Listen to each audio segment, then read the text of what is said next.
Et salutations chers camarades et bienvenue dans cette nouvelle vidéo où on continue la lecture de Totalité et Infini par Emmanuel Levinas. On est toujours dans la deuxième partie de la deuxième section, on parle du même ici et on est dans la partie qui s'appelle la jouissance et la représentation. Dans la dernière vidéo, on a dit que le monde dans lequel le moi séjourne et dont il se nourrit, dont il jouit, ne peut pas être réduit à une représentation. L'intentionnalité de la jouissance est différente de celle de la représentation, mais il faut savoir pourquoi. Pourquoi le monde résiste à la noématisation, comme on a dit la dernière fois. Je suis dans un monde et pour le comprendre, je dois bien sûr réduire les choses qui le composent à des noèmes, c'est-à-dire à des objets de la pensée, à des représentations. Mais on a dit que le monde résiste à ça, qu'il ne peut pas être réduit à un corrélatif de la représentation.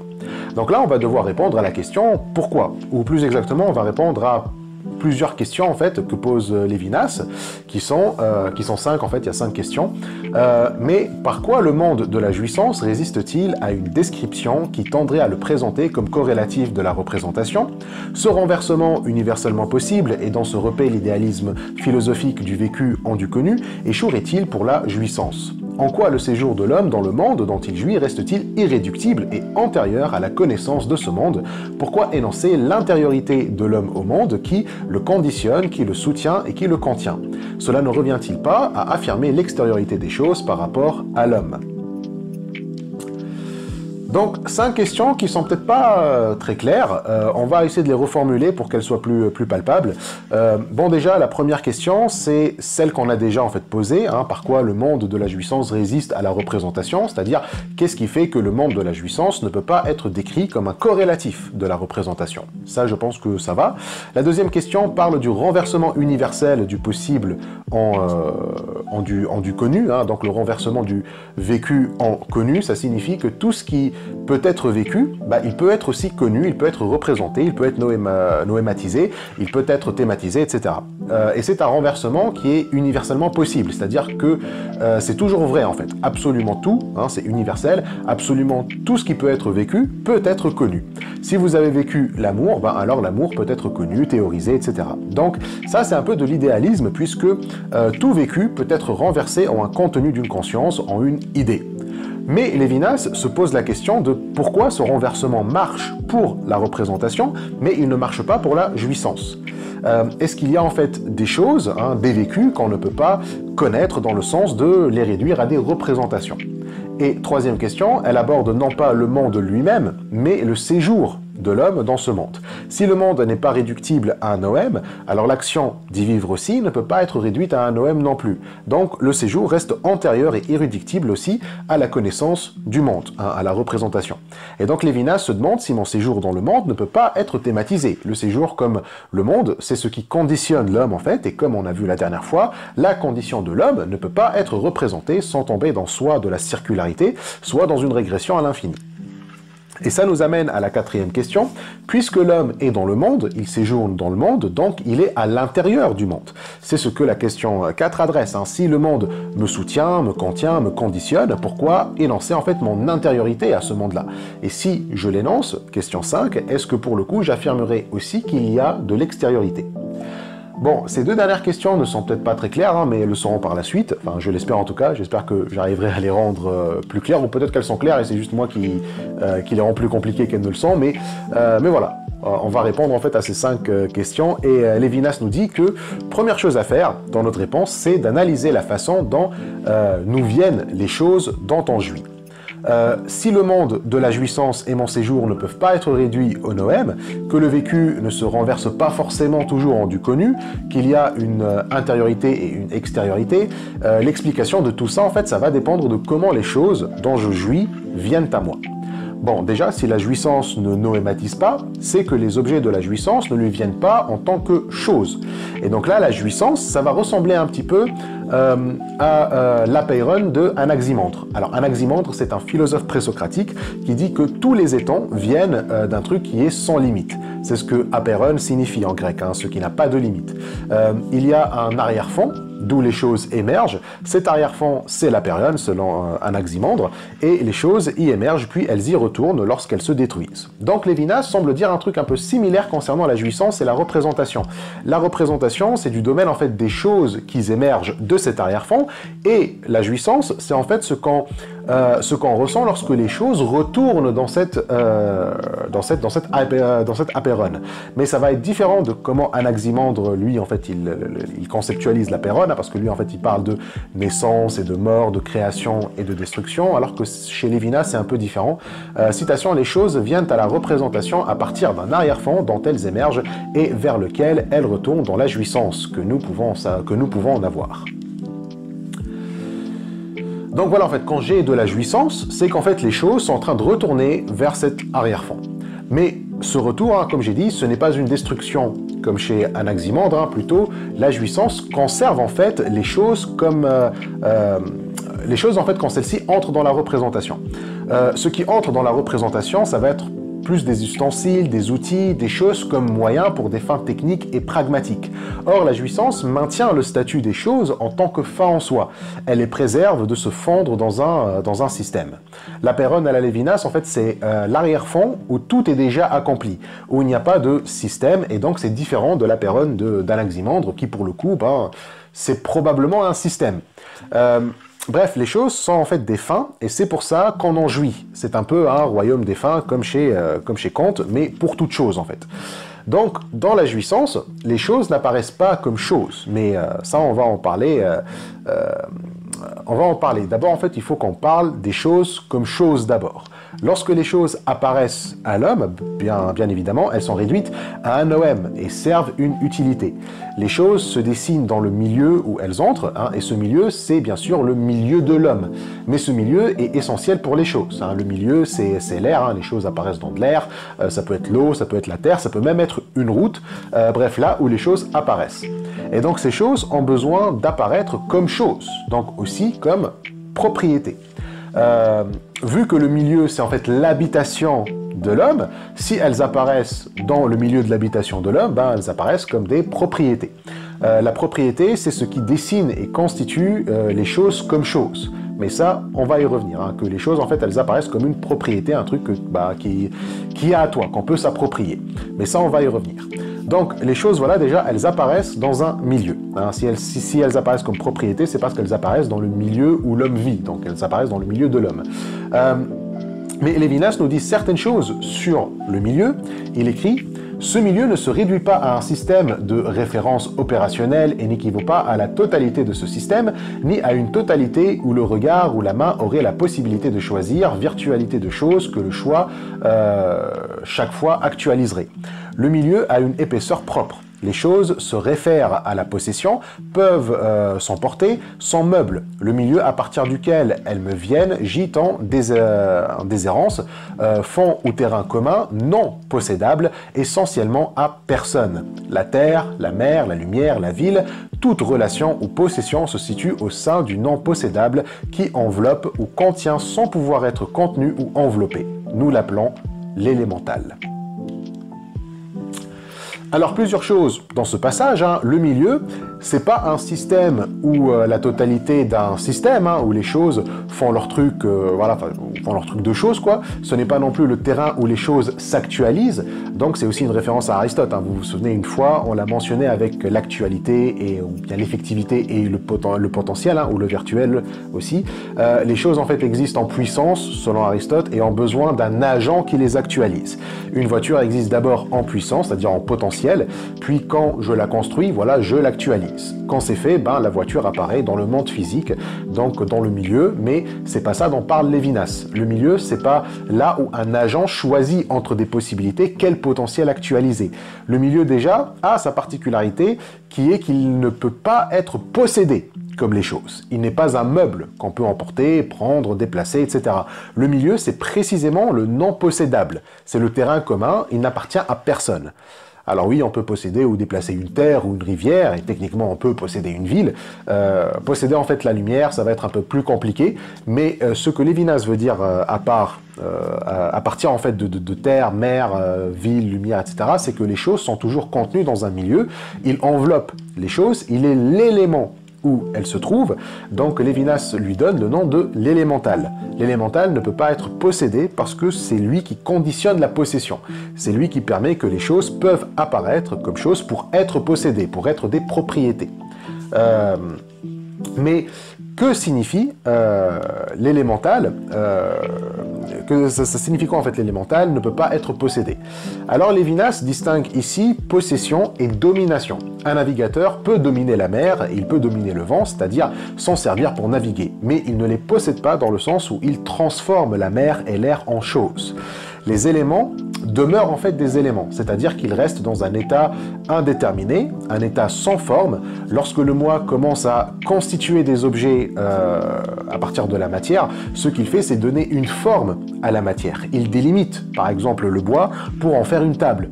Mais les éléments restent toujours un contenu sans forme. L'air ou la mer reste l'air ou la mer. C'est un peu plus compliqué avec la Terre, hein, parce que visiblement on la transforme, mais Lévinas dit que la Terre, en tant que telle, c'est un élément, c'est un contenu sans forme. La Terre n'est donc pas une chose, mais une surface, on va dire.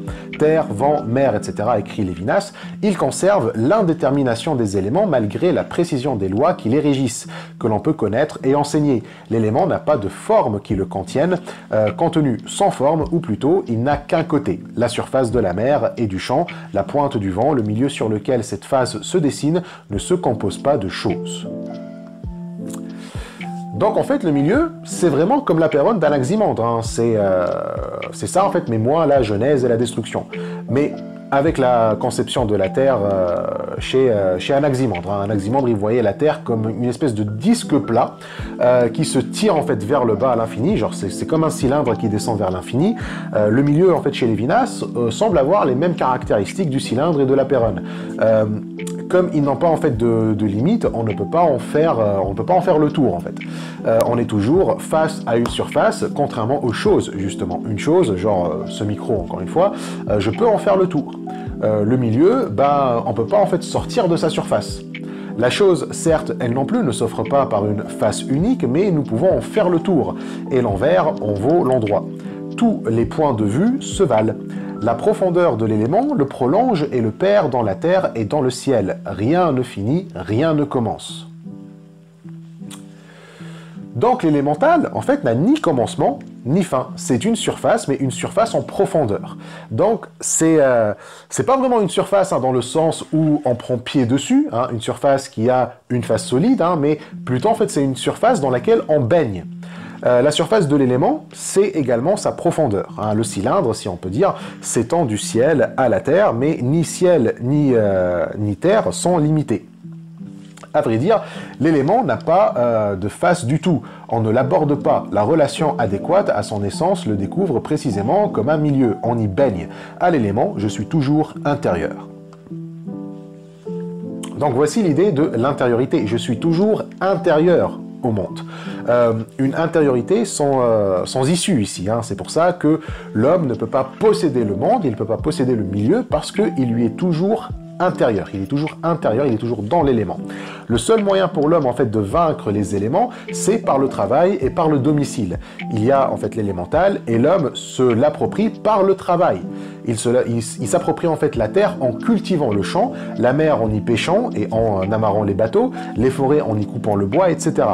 Par le travail, l'homme fait de l'élément un domicile. Il obtient en fait une extraterritorialité. Le domicile est cette extraterritorialité dans laquelle il prend pied, où il se fixe et il n'est plus en fait tiré par les courants de l'élément où il se baigne. Une fois que son domicile est fondé dans le monde, l'homme a établi la propriété. Et dans cette propriété, il peut enfin vivre sa vie intérieure. Là, on est en fait peinard, on est sorti de la baignade et on chill dans sa maison, quoi. Le moi est de la sorte chez soi. Par la maison, notre relation avec l'espace, comme distance et comme étendue, se substitue au simple baigner dans l'élément. Donc, en sortant de la baignade, la relation avec l'espace devient distance et étendue, c'est-à-dire qu'on a là un espace qu'on peut mesurer, qu'on peut exploiter, qu'on peut transformer. Si notre relation avec l'espace est une baignade, l'espace est beaucoup trop fluide pour pouvoir l'exploiter. Or, s'il devient une surface solide sur laquelle on se tient, on peut facilement y dessiner des frontières. Donc c'est lorsque la relation avec l'espace devient distance et étendue qu'on peut établir la propriété. Seulement Lévinas nous dit que la seule relation adéquate avec l'espace, avec l'élémental, c'est celle de la baignade. Si la relation devient distance et étendue, on serait sorti de l'élémental, on serait sorti de l'immersion dans l'élément. Or, selon Lévinas, on ne peut pas convertir l'intériorité de cette immersion en extériorité. Et pourquoi? Parce que l'élément ne peut pas être représenté. Notre expérience phénoménologique de l'élément ne peut se faire que comme baignade, parce que l'élément n'est pas supporté par une autre substance, en fait. Sortir de la baignade, c'est mettre l'espace sous forme mesurable, donc sous une représentation, mais toute représentation n'est possible que s'il y a une substance qui supporte la représentation. On peut se représenter des chats parce que tous les chats ont la substance, ou bien ils ont l'être, ils ont l'essence du chat comme support. En gros, tout phénomène va reposer sur un noumen. Mais ici, l'élémental, c'est précisément ce sur quoi les phénomènes reposent. Mais ce support, qui ne peut pas être noématisé, ne peut pas être... il ne peut être que vécu, en fait, justement. Il est une pure qualité, une notion à laquelle on va d'ailleurs revenir. La pure qualité de l'élément ne s'accroche pas à une substance qui la supporterait. Baigner dans l'élément, c'est être dans un monde à l'envers, et ici, l'envers ne vaut pas l'endroit.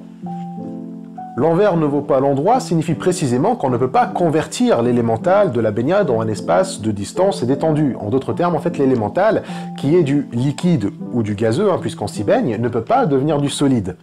Alors pourquoi l'élémental est un monde à l'envers?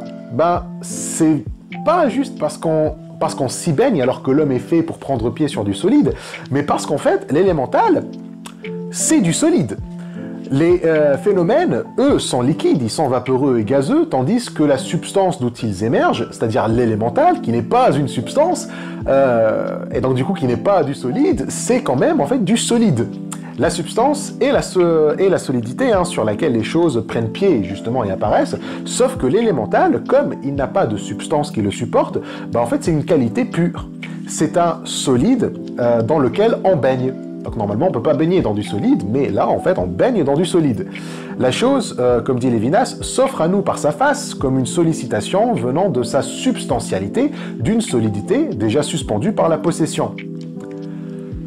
Donc, quand on possède la chose, on suspend en fait la solidité d'où la chose est venue. Cette solidité, c'est l'élémental. Comme on ne peut pas le saisir, l'élémental est une solidité en fait à l'envers. Une solidité dans laquelle on coule, dans laquelle on baigne. Ce qui fait que c'est une solidité non solide. Une qualité sans substance qui en fait maintient la chose. C'est ça en fait l'élémental. C'est une qualité sans substance qui en fait maintient la chose, qui maintient la substance en fait. D'accord? Qualité sans substance qui maintient la substance.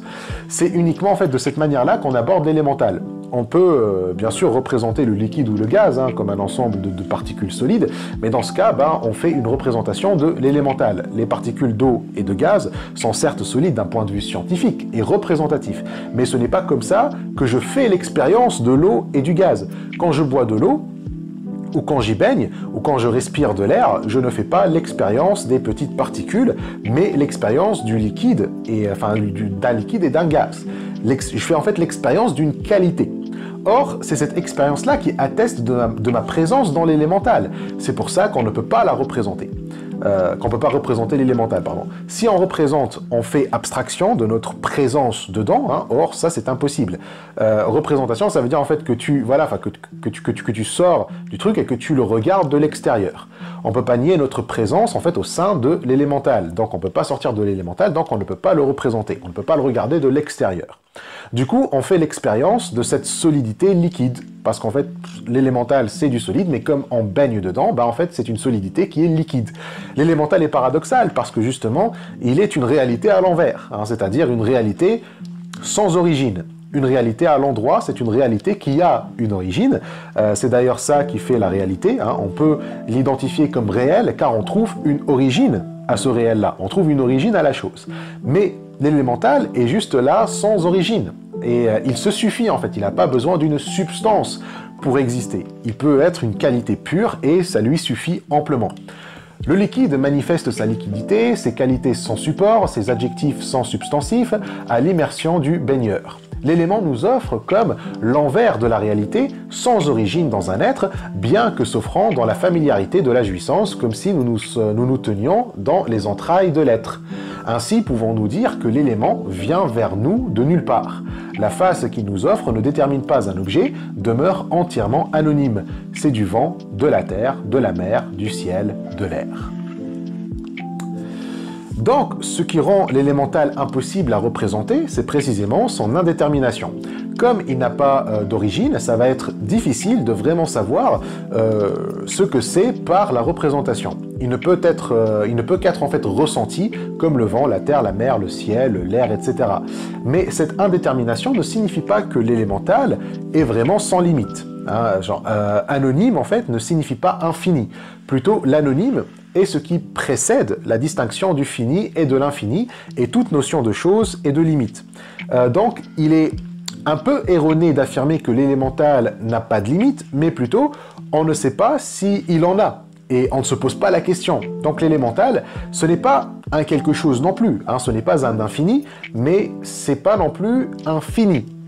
C'est juste en fait ce qui n'est pas déterminé. Ce n'est donc pas en fait un étant qui résiste à la détermination, puisqu'un étant est quelque chose. Il est pure qualité en fait qui ne détermine rien. Donc ça n'a pas de sens de se demander c'est quoi l'élément. Puisque se demander ça, c'est demander la face de l'élément, mais l'élément, contrairement aux choses et aux objets, n'a pas de face. La question de savoir quelle est l'autre face de ce qui nous en offre une ne surgit pas dans la relation entretenue avec l'élément. Donc, quelle est l'autre face de l'élément? Puisque c'est l'élément qui offre les faces, les objets, c'est une question absurde en fait. L'autre face signifierait l'origine de l'élément. Ainsi, en fait, l'élément en soi est ce qui en fait bouche l'accès à l'infini, c'est-à-dire à autrui. Donc, on a déjà vu, comme on a déjà vu en fait avant, c'est l'infini qui est à l'origine du monde, donc c'est aussi l'infini qui est à l'origine de l'élément, mais l'élément ne doit pas avoir d'origine pour nous séparer justement de l'infini. L'élémental ne peut pas être pensé, puisque comme son origine c'est en fait l'infini, le penser c'est le penser par rapport à l'infini, ou le situer par rapport à l'infini dans une pensée scientifique, et donc faire de l'infini une notion relative et donc qui n'est plus absolue. Si je peux représenter l'élémental, alors je rentre dans la distinction entre l'infini et le fini. Or, si je peux les distinguer, alors l'infini serait conceptualisable, et donc c'est plus séparé. Donc l'élément doit être impossible à représenter parce que l'élément nous sépare de l'infini. Comme je ne peux pas en sortir, je ne peux pas l'observer de l'extérieur, comme j'ai dit tout à l'heure. Si je sors de l'élément, alors je vais me placer dans la position d'autrui. Et ça, on a vu que c'est impossible. Donc, l'arrière-fond, qui est l'élément, et sur lequel les objets surgissent de face, m'empêche de le dépasser, et donc me maintient dans la séparation. L'élément, en gros, il est opaque.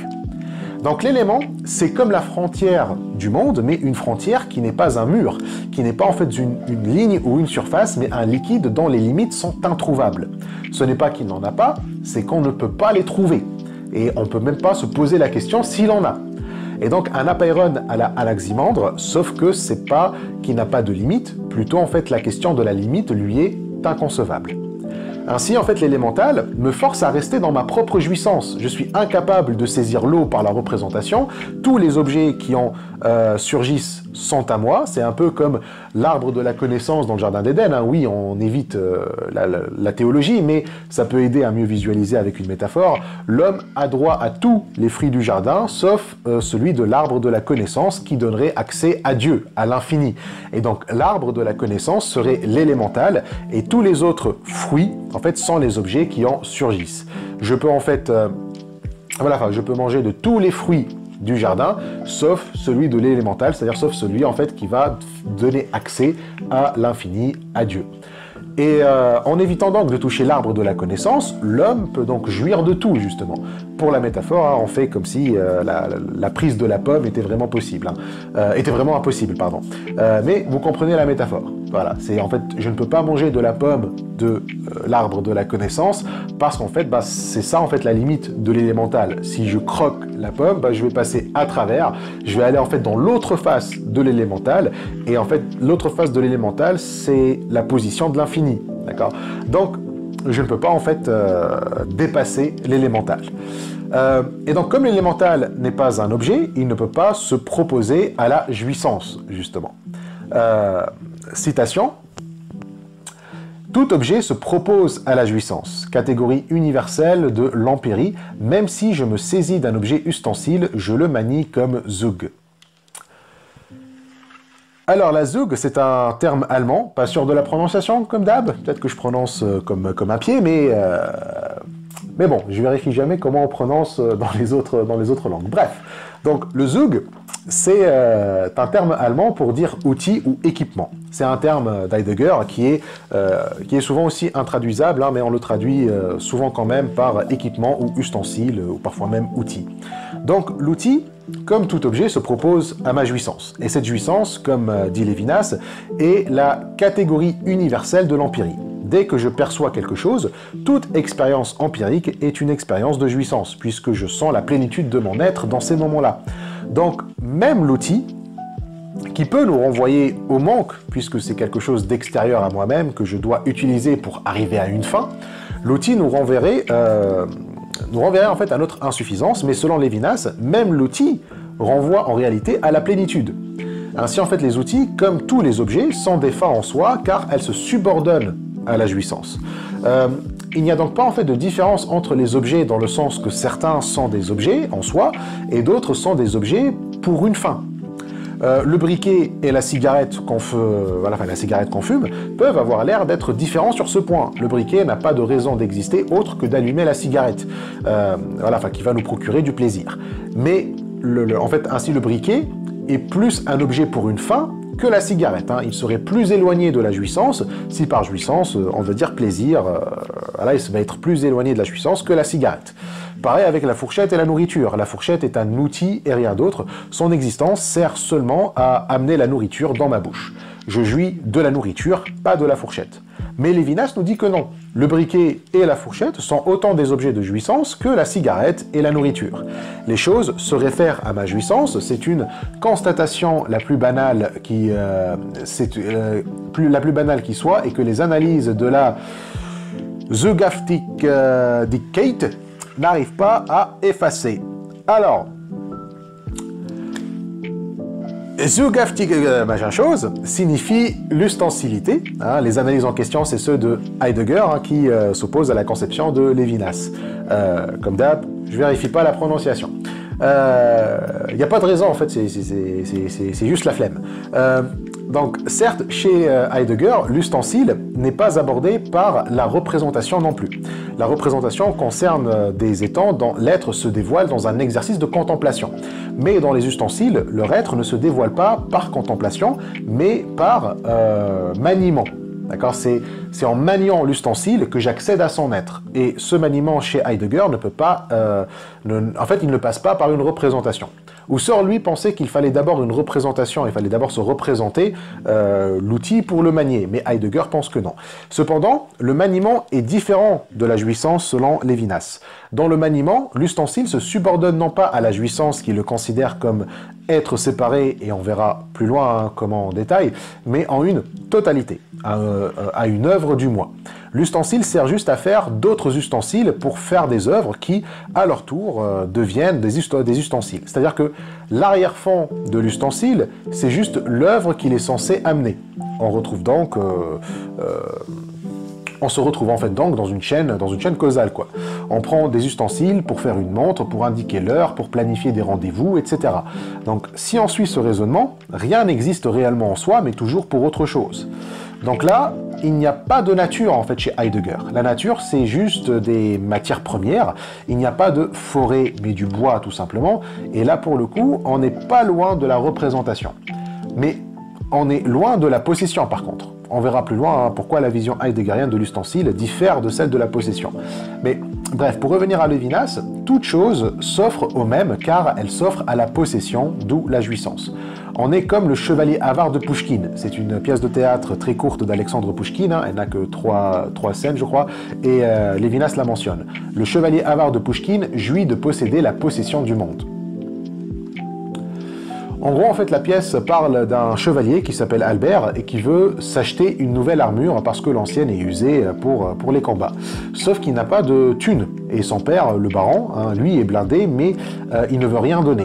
Du coup, Albert va essayer de le convaincre, de lui donner des sous, mais le baron est très avare et en fait, il ne veut rien dépenser de ses trésors. Du coup, il a plein d'argent, mais il vit comme un clodo. Hein, son plaisir dans la vie, c'est juste d'aller contempler ses trésors. Et dans la deuxième scène, qui est juste un monologue en fait du baron qui contemple son fric, il vient mettre un peu plus de sous dans un coffre qui n'est pas encore rempli, contrairement aux autres. Et là, il commence à parler d'un roi qui a demandé à ses soldats de lui amener chacun un peu de terre, et quand ils ont posé en fait ce qu'ils ont amené, ça a fait en fait une colline d'où le roi peut contempler les plaines et les mers de son royaume. Et donc du coup, le baron fait pareil avec ses sous. Petit à petit, en fait, la fortune qu'il a amassée lui permet de regarder le monde comme le roi depuis sa colline. En gros, il possède tout et c'est ça qu'il veut voir. Il ne veut pas voir en fait les choses qu'il possède ou qu'il peut posséder, mais il veut voir le fait qu'il peut posséder. Il veut voir le fait en fait de posséder. Donc, il jouit de posséder la possession du monde. En d'autres termes, il jouit de la relation qu'il a avec le monde.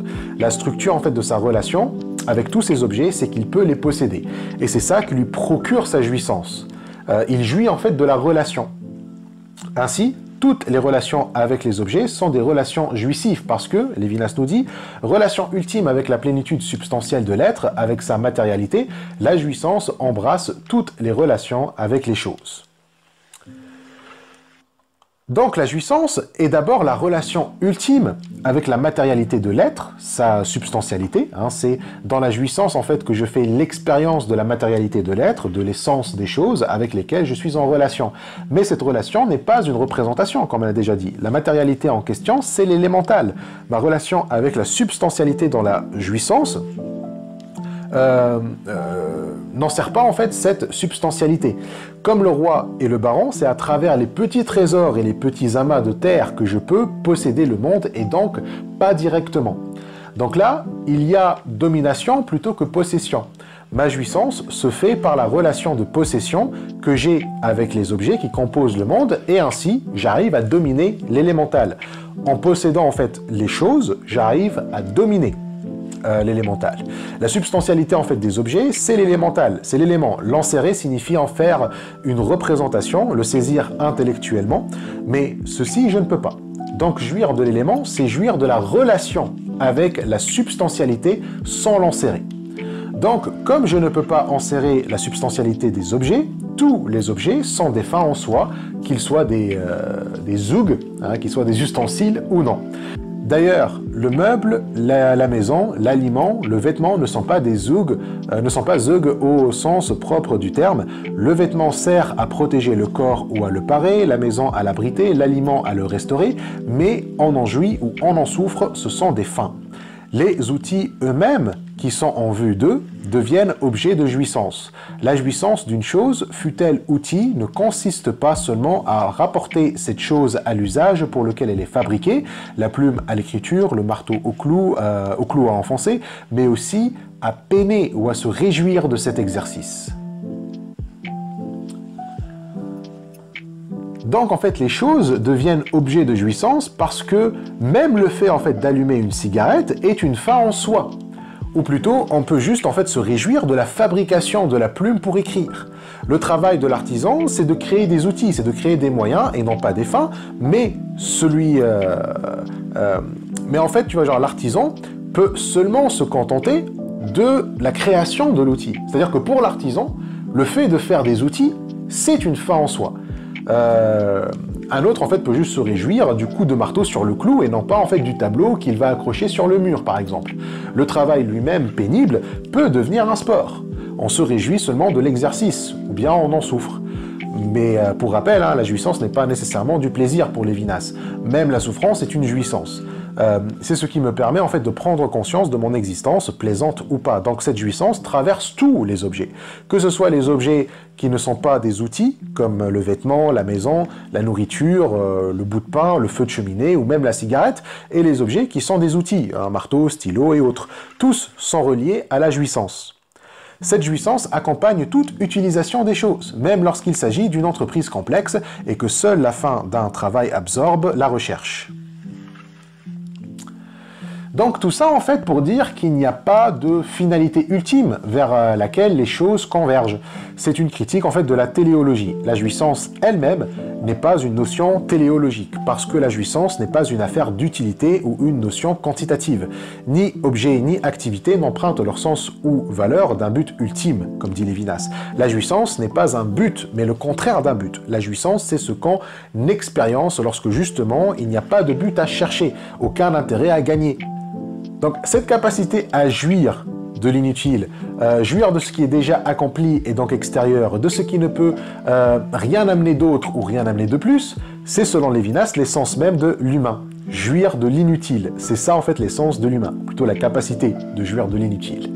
L'activité n'emprunte pas son sens à sa valeur et sa valeur à un but ultime et unique, et comme si le monde formait un système de référence utile dont le terme concerne notre existence même, le monde répond à un ensemble de finalités autonomes qui s'ignorent. Jouir sans utilité et en pure perte gratuitement sans renvoyer à rien d'autre, en pure dépense, voilà l'humain. Le monde donc serait, pour Lévinas, une accumulation de fins autonomes les unes des autres, indépendantes les unes des autres, hein, donc c'est une pluralité. Et l'homme ne fait que jouir de cette accumulation. Et donc c'est ça la définition du monde chez Lévinas. Amoncellement non systématique d'occupation et de goût, à l'égale distance du système de la raison où la rencontre d'autrui ouvre l'infini, du système de l'instinct antérieur à l'être séparé, antérieur à l'être véritablement né, séparé de sa cause nature. Donc le monde est cet amoncellement non systématique de goût et d'occupation.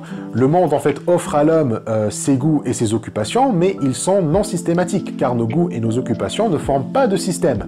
Le système en fait signifie une unité à laquelle les goûts et les occupations doivent contribuer ou converger. Le système en fait est un but ultime, disons. Et donc, nos goûts et nos occupations sont ici des fins en soi pour Lévinas. L'amoncellement non systémique qu'il forme est aussi une fin en soi. C'est pour ça qu'il est en fait à distance égale du système et du système de la raison. La raison tente de tout systématiser justement, de tout intégrer en elle. Mais cet amoncellement ne se laisse pas intégrer. Il est égal à distance signifie qu'il n'est pas englobé en fait par la raison et par l'instinct. Déjà, la raison elle-même, qui est bien évidemment systémique, est confrontée à autrui qui brise sa totalité, puisque la raison a en elle l'idée de l'infini, son système se brise éventuellement. Et donc autrui ouvre l'infini dans un système de la raison pour l'empêcher en fait d'intégrer le tout. Et quant au système de l'instinct, c'est probablement le système biologique de l'homme, hein, je suppose. Hein. Pas sûr, mais bon, c'est probablement ça. C'est probablement ça en fait l'instinct. En tout cas, ce monde, cet amoncellement, est antérieur à l'homme. Il est antérieur à l'être séparé de sa cause. Ainsi, le monde, qui est la nature, est elle aussi séparé de sa cause. L'homme et la nature sont deux entités séparées. Chacun est autonome, chacun est séparé d'autrui, et ainsi ils sont leur propre fin. La jouissance ne peut donc se faire que dans des relations entre des êtres ou des entités séparées et donc autonomes. Donc l'homme et la nature doivent être séparés et autonomes, libérés de la finalité de l'un et de l'autre, ou plus exactement libérés du souci. L'homme chez Heidegger est un être de souci, c'est un être d'angoisse. Il comprend le monde en tant qu'être angoissé, et ainsi en fait tout le ramène à la mort. Le Dasein, d'ailleurs c'est un être pour la mort, et donc sa vision des choses, de la nature, ne peut pas être désintéressée. On reviendra sur l'angoisse d'ailleurs plus tard. Mais donc si Heidegger a raison, on peut rétorquer que cet amoncellement n'est pas désintéressé parce que l'homme doit quand même survivre. Il a besoin des objets pour sa survie. Hein, c'est le souci pour l'existence justement. Sauf que pour Lévinas, le souci de la nourriture et le souci pour l'existence, c'est deux choses différentes. Le souci de la nourriture, les instincts biologiques, on va dire, il s'inverse complètement dans la jouissance. La jouissance fait de l'homme un être vraiment désintéressé qui juste profite, qui juste jouit de la nourriture. Il n'a pas en fait sa survie comme finalité, mais le moment présent de la consommation de nourriture, pardon. Il n'y a pas en fait de finalité derrière en fait chez Lévinas, ou une finalité ultime, que ce soit le bonheur ou la survie. On a déjà expliqué que le bonheur chez Lévinas est différent du bonheur comme on l'entend couramment. Le bonheur est souvent perçu comme une fin ultime, comme la fin ultime de la vie, alors que chez Lévinas, le bonheur c'est juste la jouissance. C'est en fait un truc qu'on ressent tout le temps, on est tout le temps heureux, selon Lévinas. Bref, lorsque la finalité dernière est suspendue, Lévinas nous dit que nous vivons dans en fait, on vit comme dans un jeu.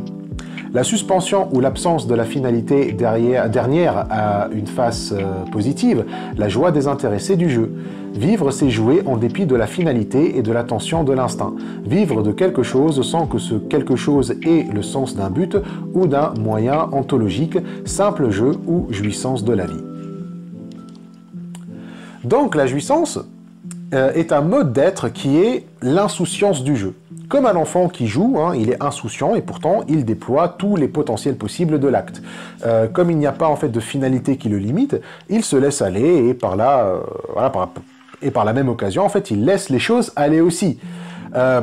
Quand on mange, selon Lévinas, on fait pareil. La nourriture, en fait, elle est libérée de sa finalité et peut être elle-même quand on la mange.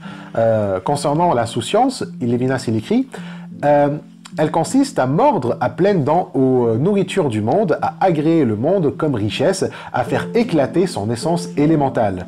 Dans la jouissance, les choses retournent à leur qualité élémentale. La jouissance, la sensibilité dont elle développe l'essence, se produit précisément comme une possibilité d'être en ignorant le prolongement de la fin jusqu'au souci de la conservation. Et donc, en fait, ceci constitue un peu le fondement de la morale hédoniste. L'hédonisme, c'est la philosophie morale qui dit qu'une bonne vie est une vie de plaisir. Alors, on a dit que la jouissance peut être soit du plaisir ou de la souffrance. Ce qui compte, en fait, c'est l'expérience de la plénitude de l'être. Ainsi, même si l'hédoniste, en fait, ne cherche pas un ordre autre que le plaisir de la satisfaction des besoins, le fait qu'il n'est pas à la recherche d'une finalité autre que l'immédiat correspond à ce que Lévinas entend par jouissance.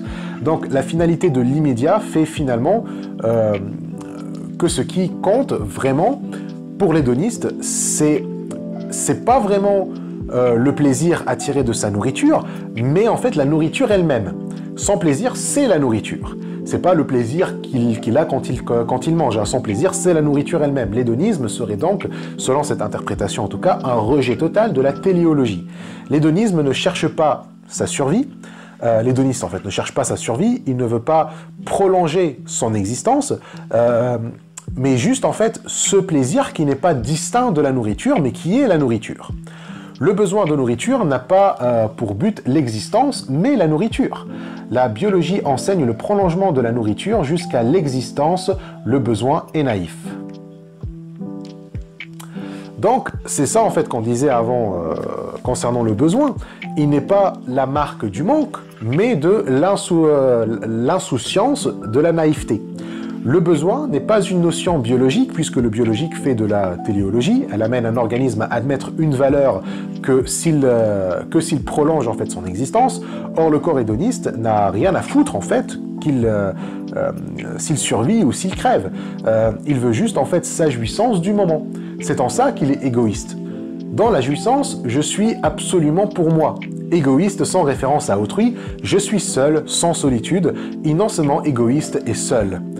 Par contre, les autres, mais quant à moi, mais entièrement sourd à autrui, en dehors de toute communication et de tout refus de communiquer sans oreille comme ventre affamé. Bon, là c'est clair, c'est clair ce que Lévinas veut dire par égoïsme sans référence à autrui et solitude. Du coup, nous avons deux visions du monde ici.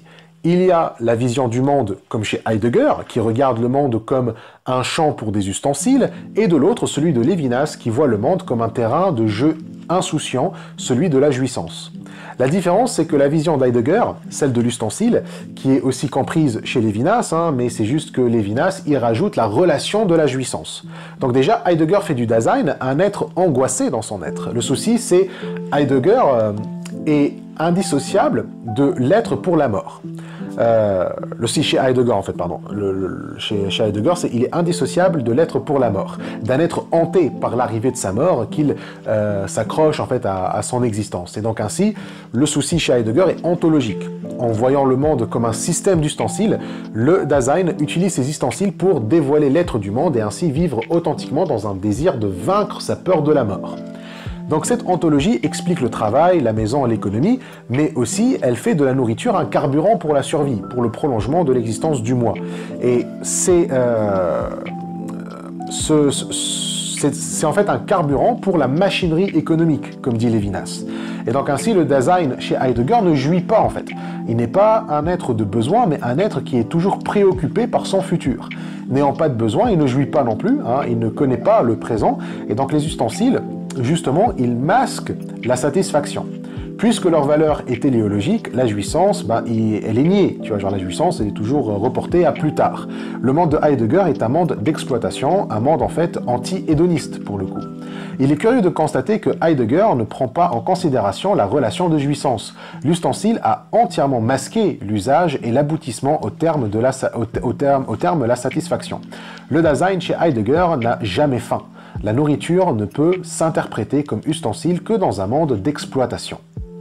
Donc on comprend que la jouissance opère dans une relation avec une qualité sans substance, c'est-à-dire l'élémental. Manger, c'est rendre aux choses leur caractère de l'élément en fait.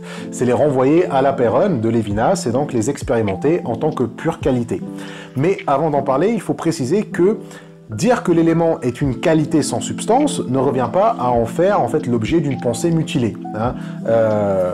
C'est-à-dire que oui, il faut une substantialité pour faire qu'une chose soit corrélatif d'une pensée, mais l'élémental n'est pas une chose. Et donc en faire une chose, en faire en fait juste une qualité sans substance ne veut pas dire qu'il est le corrélatif d'une pensée balbutiante, c'est-à-dire qu'en fait une pensée qui n'arrive pas en fait à le comprendre.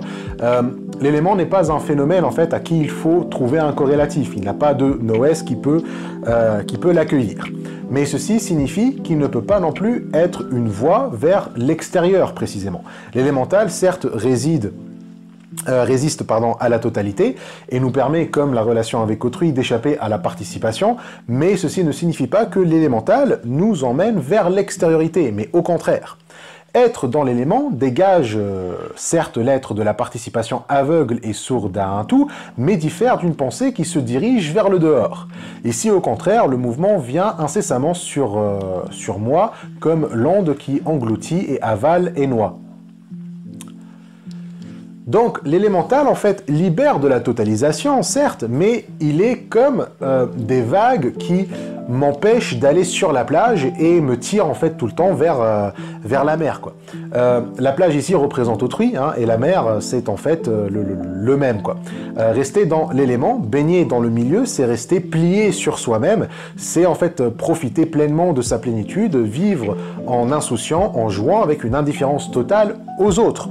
Donc l'élément, en fait, il revient à la sensation. C'est ça la jouissance, c'est une sensibilité, mais une sensibilité qui ne s'accompagne d'aucune pensée. L'élémental, c'est des mouvements, des flux de sensations qui m'engloutissent en fait les uns après les autres, qui m'empêchent de former toute réflexion. Ceci est important parce que parfois on s'empresse de dire que la sensation est une pensée mutilée, une pensée qui n'est pas allée jusqu'au bout, ou alors elle atteste de la finitude de l'homme et de ses limites. Et cette limite expliquerait pourquoi est-ce qu'on a des pensées obscures qu'on appellerait des sensations. Donc les sensations que procure notre inconscient par exemple sont souvent expliquées par ça. La conscience est limitée ou alors la pensée a atteint sa limite. On est condamné à errer avec des pensées obscures. Mais Lévinas voit ceci comme une erreur et propose de ne pas du tout considérer la sensibilité comme une pensée tout court. Il s'agit de la sensibilité qui est la façon de la jouissance. La sensibilité que nous découvrions à partir de la jouissance de l'élément n'appartient pas à l'ordre de la pensée, mais à celui du sentiment, c'est-à-dire de l'affectivité où frissonne l'égoïsme du moi. On ne connaît pas, on vit des qualités sensibles, le vert des feuilles, le rouge de ce couchant. Donc ces qualités sensibles que j'éprouve dans la jouissance provoquent mon contentement en fait. L'homme se contente de ses sensations et donc il se sent comblé. Mais c'est dans la finitude des objets que le contentement est éprouvé. Je ne peux pas en fait jouir de quelque chose qui est infini. D'ailleurs une chose ne peut pas être infini, hein. Même l'élémental, qui est en fait l'objet de ma jouissance, ne peut pas vraiment être infini. Donc la sensibilité, enfin on a juste dit tout à l'heure en fait que la question de l'infini et du fini ne se pose pas pour l'élément, mais il ne peut pas être infini. Hein. Donc la possibilité selon Lévinas, la sensibilité pardon, selon Lévinas, c'est le fini comme contentement. Mais comme c'est infini, alors le contentement devrait être un corrélatif. Le contentement correspond à l'objet du contentement. Cependant, cette correspondance diffère de la correspondance qu'il y a dans la représentation. Dans la représentation, la correspondance entre le représenté et le représentant constitue le monde. C'est pour ça que la pensée est possible dans la représentation, mais pas dans le contentement. Dans le contentement, comme il n'y a pas de représentation, il n'y a pas de constitution du monde. La sensibilité, en fait, ne constitue pas le monde, mais le contentement de l'existence. Et parce que le contentement est étranger à l'ordre de la pensée, on ne se rend pas compte, en fait, de son insuffisance irrationnelle. La sensation est effectivement irrationnelle. Quand on est dans la sensation, on est submergé, on est dans cet instant présent qui se suffit à lui-même, mais qui n'est pas suffisant pour la pensée. La pensée veut la certitude qu'elle ne peut pas trouver dans la sensation. La pensée cherche en fait une vérité rationnelle, elle veut s'y accrocher, et la sensation, ce qu'elle cherche, c'est juste l'expérience du moment. Et donc ainsi, les deux, pensée et sensibilité, ont une chose en commun, c'est qu'aucune ne veut être conditionnée, mais la différence, c'est que la pensée ne veut pas vraiment l'être. Genre, activement, elle veut nier être conditionnée par quelque chose, tandis que dans le cas de la sensibilité, elle s'en fout un petit peu. Les deux, en fait, se suffisent à elles-mêmes, la pensée et la sensibilité, chacune se suffit à elle-même, mais chacune à sa manière. La pensée rationnelle s'inquiète du caractère conditionné, tandis que la sensibilité y est tout simplement indifférente et insouciante. Du coup, la pensée a besoin de sortir, à être à l'extérieur de son milieu, d'observer en fait d'une distance pour se sentir libre, tandis que la sensibilité ne fait pas attention au conditionnement depuis l'intérieur. C'est ça en fait sentir. Comme dit Lévinas, sentir c'est être dedans sans que le caractère conditionné et par conséquent en soi inconsistant de cette ambiance qui inquiète la pensée rationnelle soit en aucune façon enveloppé dans la sensation. La sensibilité essentiellement naïve se suffit dans un monde insuffisant pour la pensée. Et donc ici, Lévinas fait une autre distinction entre pensée et sensibilité. D'ailleurs, la sensibilité, il l'associe avec la vie. Il dit que les deux abordent les objets, mais différemment. La pensée voit les objets se tenir dans un vide, tandis que la sensibilité les voit s'étaler sur un horizon qui cache ce vide. Et donc ça veut dire quoi ? C'est-à-dire que la sensibilité ne se pose pas de questions sur la nature de sa réalité. La pensée rationnelle, comme dévoilement, soulève le voile qui cache la vérité et découvre en fait que les objets, c'est des illusions. Que les choses qu'on voyait, qu'on touchait, qu'on sentait, qu'on écoutait, qu'on goûtait, en fait, elles flottent dans un vide. La sensibilité, par contre, vit dans le rêve et elle s'en contente. Le contentement, justement, fait que l'être jouissif ne va pas plus loin que le bout de sa jouissance. Un hédoniste qui se contente juste d'une vie, d'une existence de sensations immédiates, qu'elles soient plaisantes ou pas. Donc, du point de vue de la pensée, la sensibilité, c'est un monde à l'envers, où on prend en fait le rêve pour la réalité. La sensibilité touche l'envers, sans s'interroger sur l'endroit, ce qui se produit précisément dans le contentement. On retrouve donc encore une fois la critique cartésienne, mais aussi kantienne de la sensation. Descartes fait de la sensation un truc irrationnel, une idée confuse, ni claire ni distincte, et pour ça, Descartes dégage la sensation de l'ordre du vrai et ne la laisse que dans celui de l'utilité. Et pareil chez Kant, il y a séparation entre sensibilité et entendement. L'entendement, lui, serait vraiment indépendant puisqu'il synthétise la connaissance, il est actif, tandis que la sensibilité est complètement passive et probablement en proie à des chimères de l'imagination. Si on se tient qu'à la sensibilité, on affirmerait selon Kant que les choses apparaissent sans que rien n'apparaisse en fait. Les phénomènes genre ce micro, si j'en fais uniquement l'expérience sensible, il n'y a rien en fait qui affirme que ce micro est bel et bien la manifestation de quelque chose. En gros, dans la sensation, c'est comme si vous regardez cette vidéo, mais que moi, je n'existe pas en réalité. Okay, vous voyez une image qui apparaît devant vous avec un visage, des yeux, une bouche, une voix, mais il n'y a rien qui a fait l'acte d'apparaître. On aura en fait des phénomènes, mais sans origine, des images de pommes, mais sans pommes. Et donc la synthèse, par contre, permet de dépasser cet obstacle de la sensibilité, ou son insuffisance plutôt.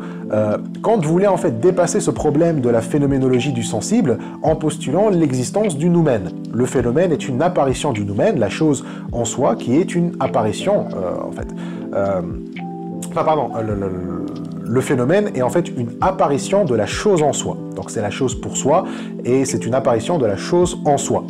Cependant, Lévinas est en désaccord avec Kant et Descartes sur ce point, que le sensible pris en lui-même serait une absurdité. Une apparition sans que rien n'apparaisse selon Lévinas n'est pas une absurdité, et c'est ce qu'il va essayer de démontrer justement. Pour Lévinas, l'horizon sur lequel les sensations s'étalent existe vraiment, mais il existe en tant que pure qualité.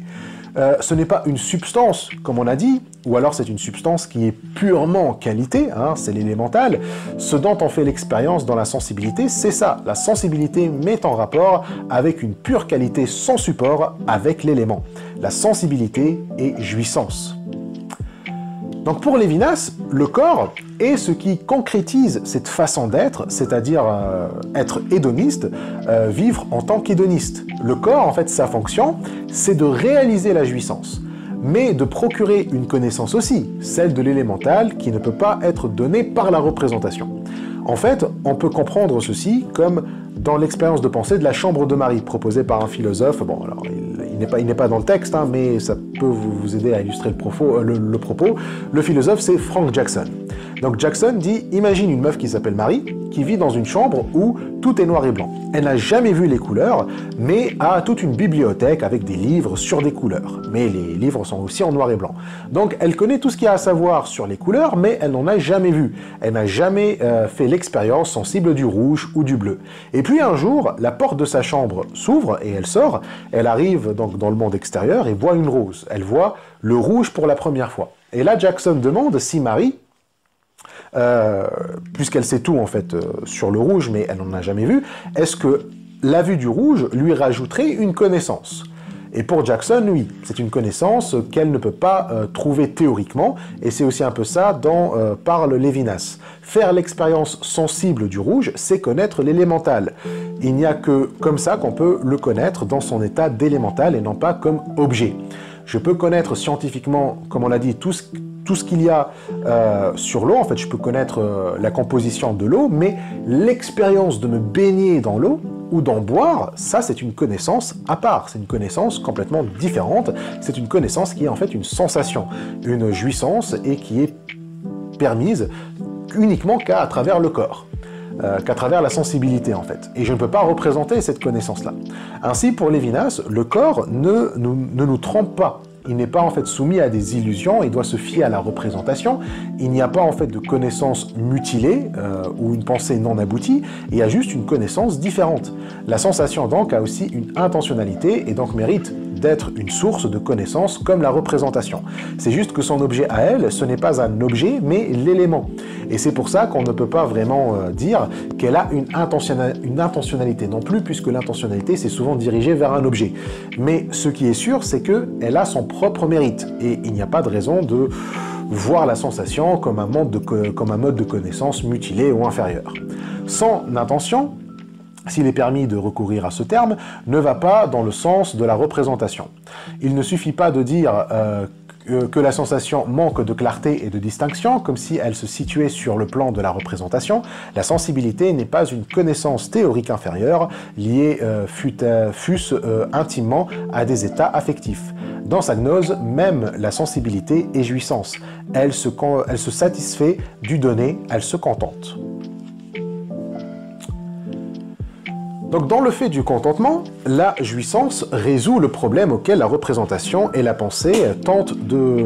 Voilà, auquel ils sont confrontés et qu'ils tentent de résoudre. Celui de se confronter à un argument fallacieux. En gros, la pensée est là à engueuler la sensibilité, à lui dire « Mais réveille-toi, tu vois pas toutes les absurdités logiques sous tes pieds, tu vois pas la régression à l'infini, tu vois pas la circularité, mais ressaisis-toi. » Et en fait, la sensibilité, elle n'en a rien à secouer en fait. Elle n'éprouve pas en fait la régression à l'infini parce qu'elle se suffit dans sa finitude. Elle ne voit pas en fait le gouffre de l'infini sous ses pieds justement. La régression à l'infini, c'est en gros lorsqu'il n'y a pas de première cause et c'est un gros problème pour la pensée rationnelle. Mais la sensibilité en fait ne la calcule même pas. En fait, rien ne la préoccupe à part sa finitude. Donc pour elle, les références à l'infini, les régressions à l'infini, en fait, elle s'en fout. Elle est dans l'immédiat, elle est dans l'instant, elle s'achève au moment où elle commence, que demander de plus? La finition sans référence à l'infini, finition sans limite, c'est la relation avec la fin comme but. Donc on retrouve encore une fois l'idée du besoin comme l'entend Lévinas. Il ne s'agit pas d'un manque à combler, mais c'est ce qui atteste cette finition sans référence à l'infini. Le corps, l'être du besoin, se nourrit de la donnée sensible. Le besoin est ce qui donc permet la sensibilité, mais ce n'est pas un manque, comme on a dit, parce que la donnée sensible est toujours donnée. Le besoin est systématiquement comblé en fait dans la jouissance. Ceci semble du point de vue de la pensée logique comme une aberration. Le manque qui serait en fait la fin doit marquer un commencement qui n'est pas simultané avec sa satisfaction. Et effectivement, si j'ai faim et au même moment je suis satisfait, alors je n'ai pas faim d'un point de vue logique. C'est cette logique en fait qui sépare commencement et fin, qui met en fait le prolongement du temps entre les deux termes, qui est à la base en fait de la philosophie platonicienne du besoin. Elle place la fin comme un commencement et la satisfaction comme la fin, comme deux moments distincts. Mais fin comme commencement c'est F-A-I-M et la satisfaction comme fin F-I-N. Mais ceci est le problème de la logique formelle. L'expérience phénoménologique de la fin, la sensibilité de la fin, quand on a faim, atteste une structure de la fin qui est différente de la structure formelle. La simultanéité de la faim et de la nourriture constitue la condition paradisiaque initiale de la jouissance, de sorte que la théorie platonicienne des plaisirs négatifs ne s'en tient qu'au dessin formel de la jouissance et méconnaît l'originalité d'une structure qui ne transparaît pas dans le formel, mais tisse concrètement le vivre d'eux.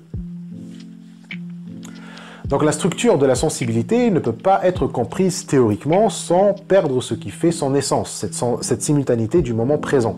Le paradis, le jardin d'Éden, est un continuel présent de la jouissance. Non pas que la fin n'y figure pas, mais juste qu'elle n'est pas un commencement, elle est juste en fait satisfaite immédiatement. Or, au moment de la chute, on utilise un peu des images théologiques, mais c'est juste pour comprendre.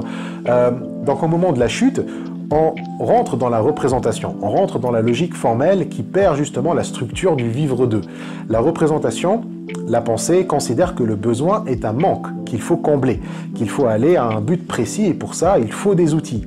On entre donc dans une téléologie. Or le corps, lui, il avance sans but précis, ou plutôt sans connaissance des moyens à atteindre ce but. Du coup, le corps a une finalité dont il est séparé, certes, il a un besoin, mais il avance vers cette fin sans outils, sans action en fait, qui vise une fin. Son action s'accomplit sans connaissance des outils, si tu veux. L'arbre du savoir dans le jardin d'Éden signifie la connaissance pratique, justement, la connaissance des moyens pour arriver à son but. Un but dans la téléologie ne peut pas être atteint que par des moyens, tandis qu'au paradis, le but est atteint sans outils, justement. L'homme, au paradis, est toujours autosuffisant. S'il a faim, il n'a qu'à tendre le bras pour se nourrir, et c'est là, en fait, l'essence de la sensibilité. C'est ça la jouissance, c'est atteindre son but sans devoir passer par des moyens, sans devoir passer par des outils. En tant que connaissance sans outils, la sensibilité est une connaissance sans connaissance en fait. L'homme dans le jardin n'a pas besoin de connaître sa physiologie ou sa biologie pour se nourrir. La finalité pure, irréductible à un résultat, ne se produit que par l'action corporelle, ignorant le mécanisme de sa physiologie. Alors bien sûr, le corps c'est aussi ça qui permet de fonder une demeure dans l'élément, une maison, mais on a dit tout à l'heure que fonder une demeure, c'est faire de l'espace une distance et étendue, ce qui normalement n'est pas une relation adéquate avec l'élément. Toutefois, le corps fonde la demeure parce que dans la jouissance, il y a une insécurité qui ne peut être conquise que par la demeure, c'est-à-dire par la possession et l'habitation.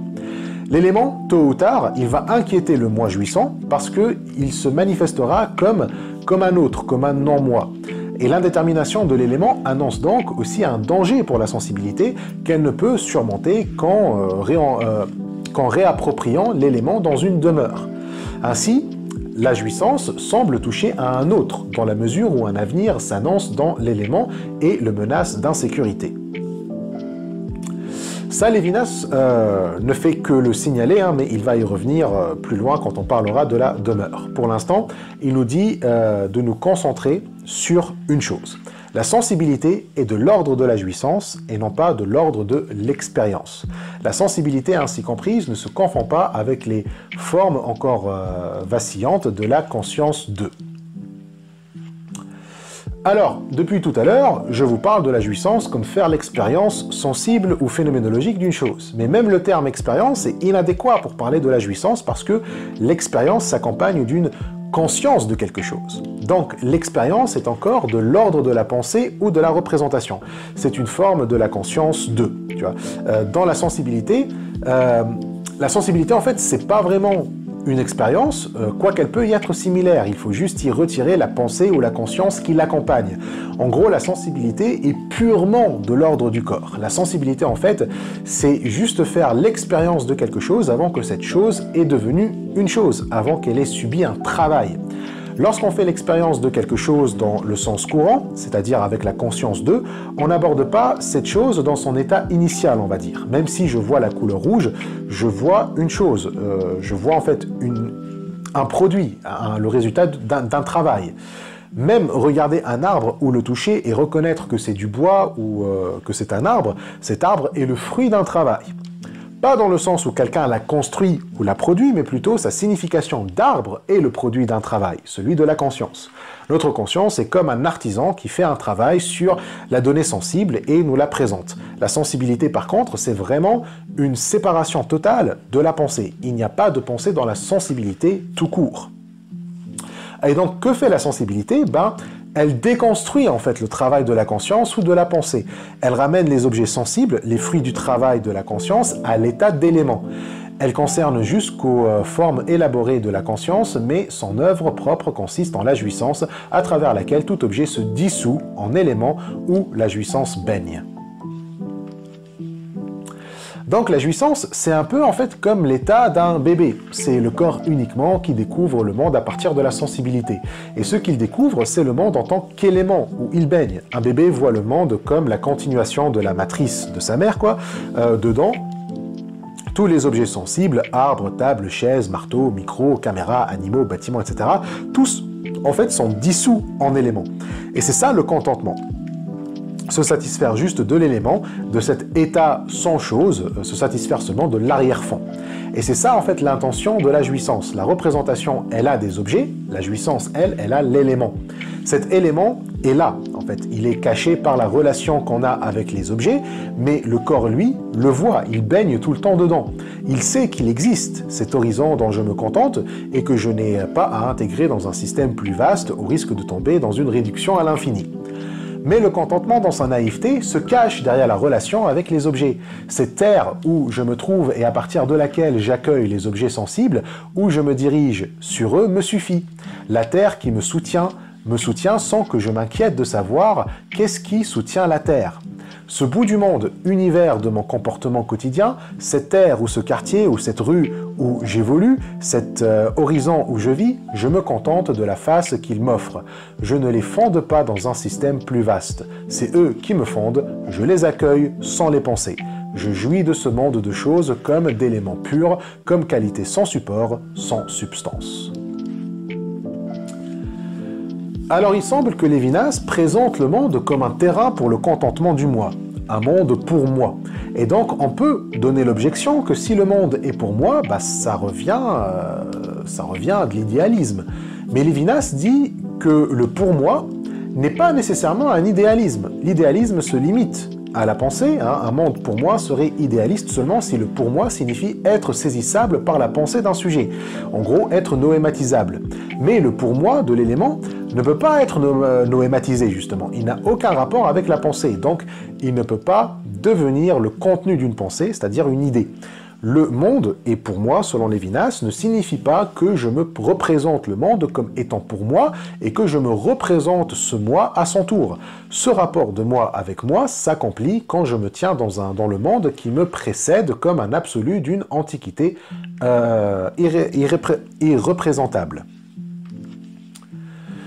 Donc le pour moi peut se manifester en fait de deux manières. Soit comme un monde qui s'offre à la pensée, et là on serait dans un idéalisme, puisque tout serait une représentation, même le moi, soit en fait comme un milieu, un absolu où on se tient. Et la différence c'est ici.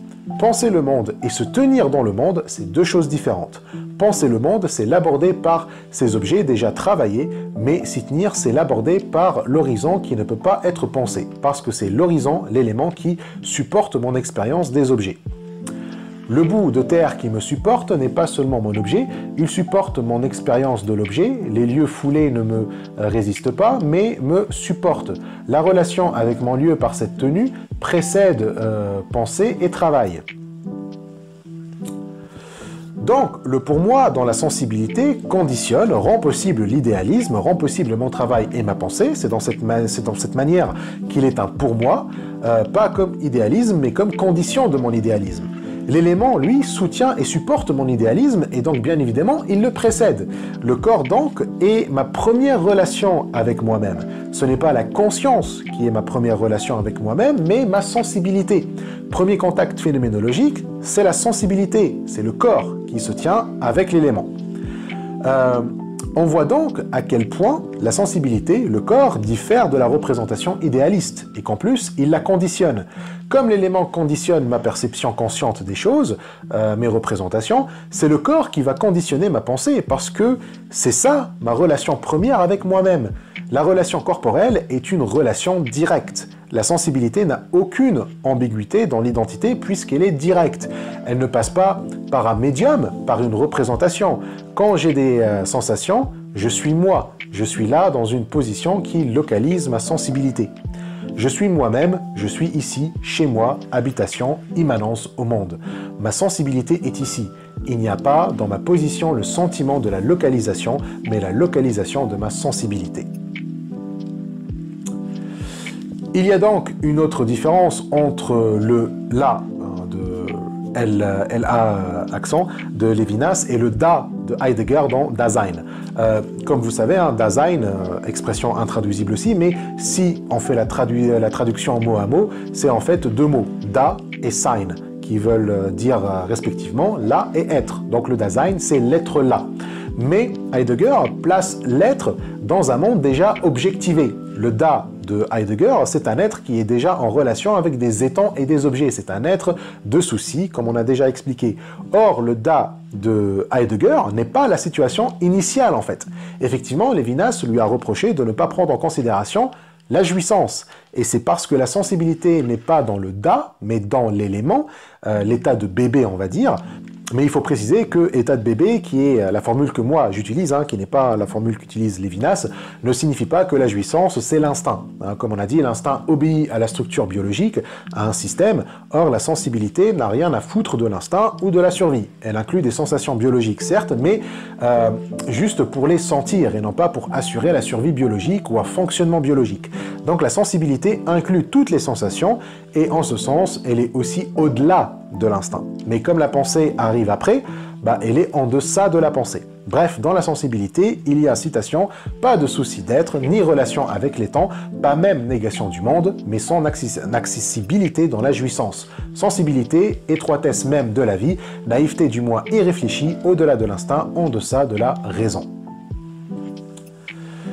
Mais la raison peut encore dire que c'est quand même bizarre que j'ai accès à la face des objets, mais pas à l'autre face, la face du truc d'où les objets me sont accessibles.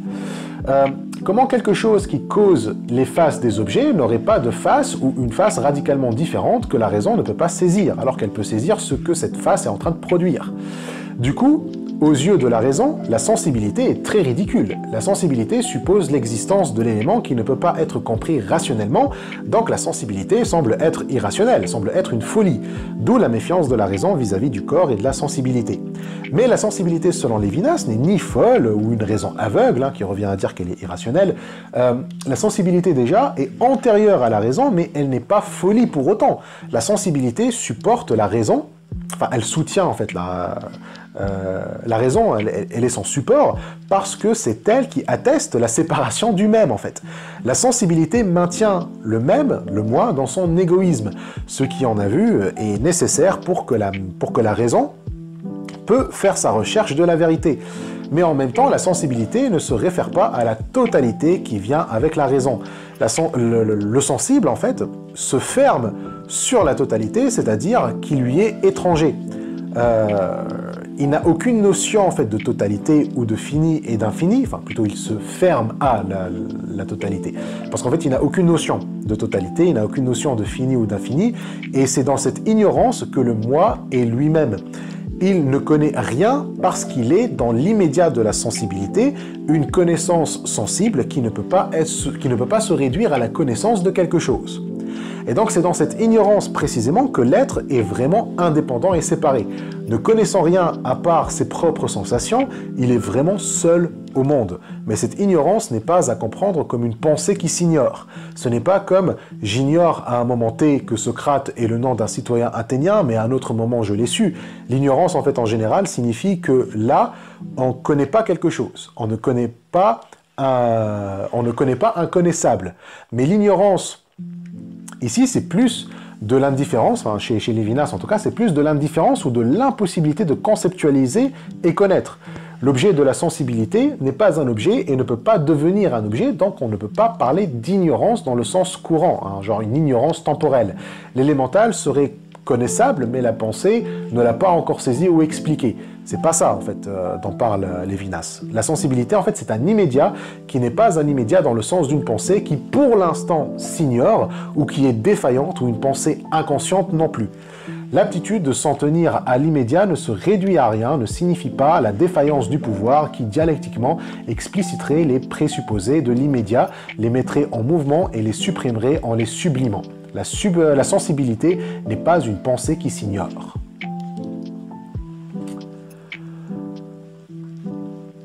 Donc, si on prend la sensibilité comme une pensée qui s'ignore, on dirait alors que l'élément est un implicite, mais qui peut devenir explicite dès que la pensée se réveille, ce qui, selon la raison, la pensée en est capable toute seule. En gros, la sensibilité, c'est de la connaissance implicite, et la raison serait la connaissance explicite. Le problème, en fait, ça va être ce passage de l'un à l'autre. La sensibilité nous maintient dans l'implicite, dans l'immédiat, or, éventuellement, cet immédiat doit être dépassé.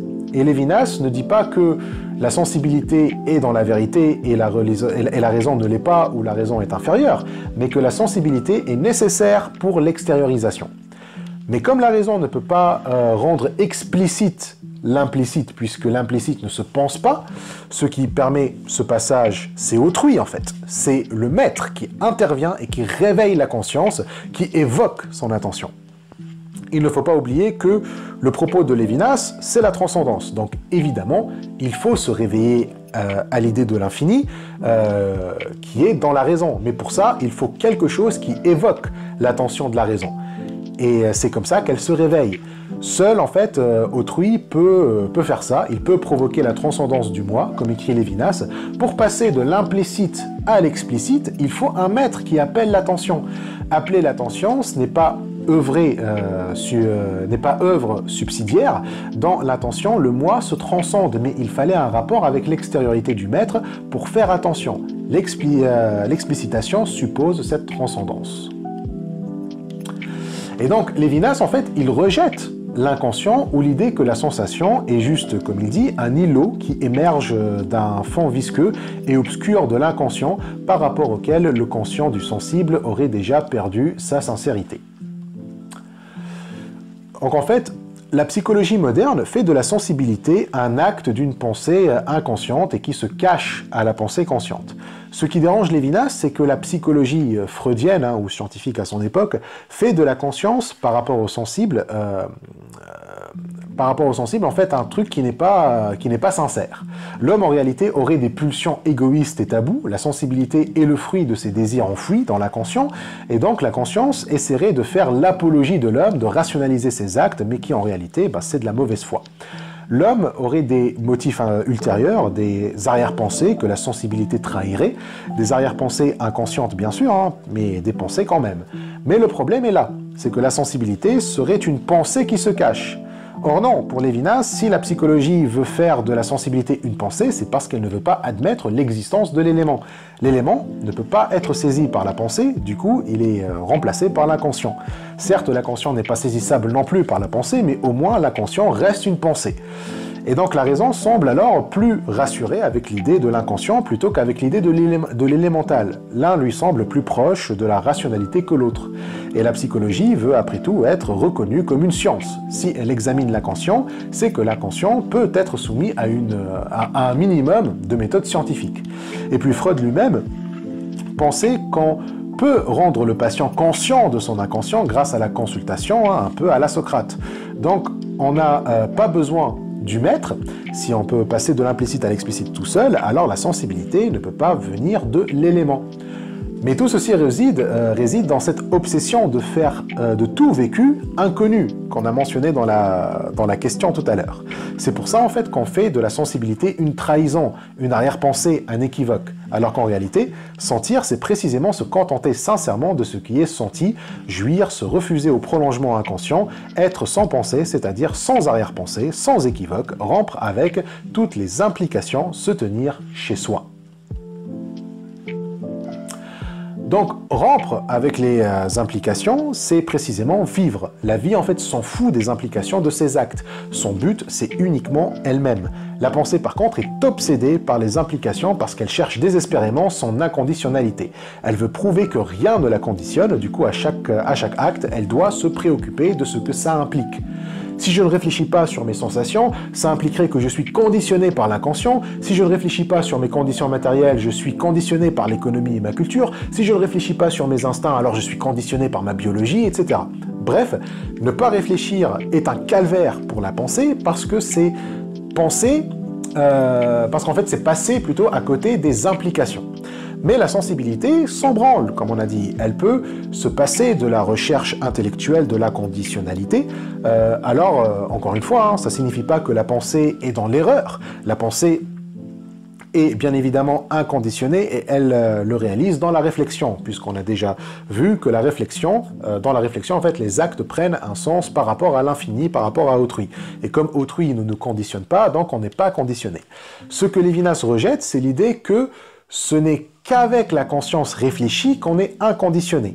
La sensibilité aussi est un mode d'inconditionnalité, un mode de l'originalité du moi, et qui est tout aussi nécessaire que celui de la pensée, qui est même nécessaire pour la pensée.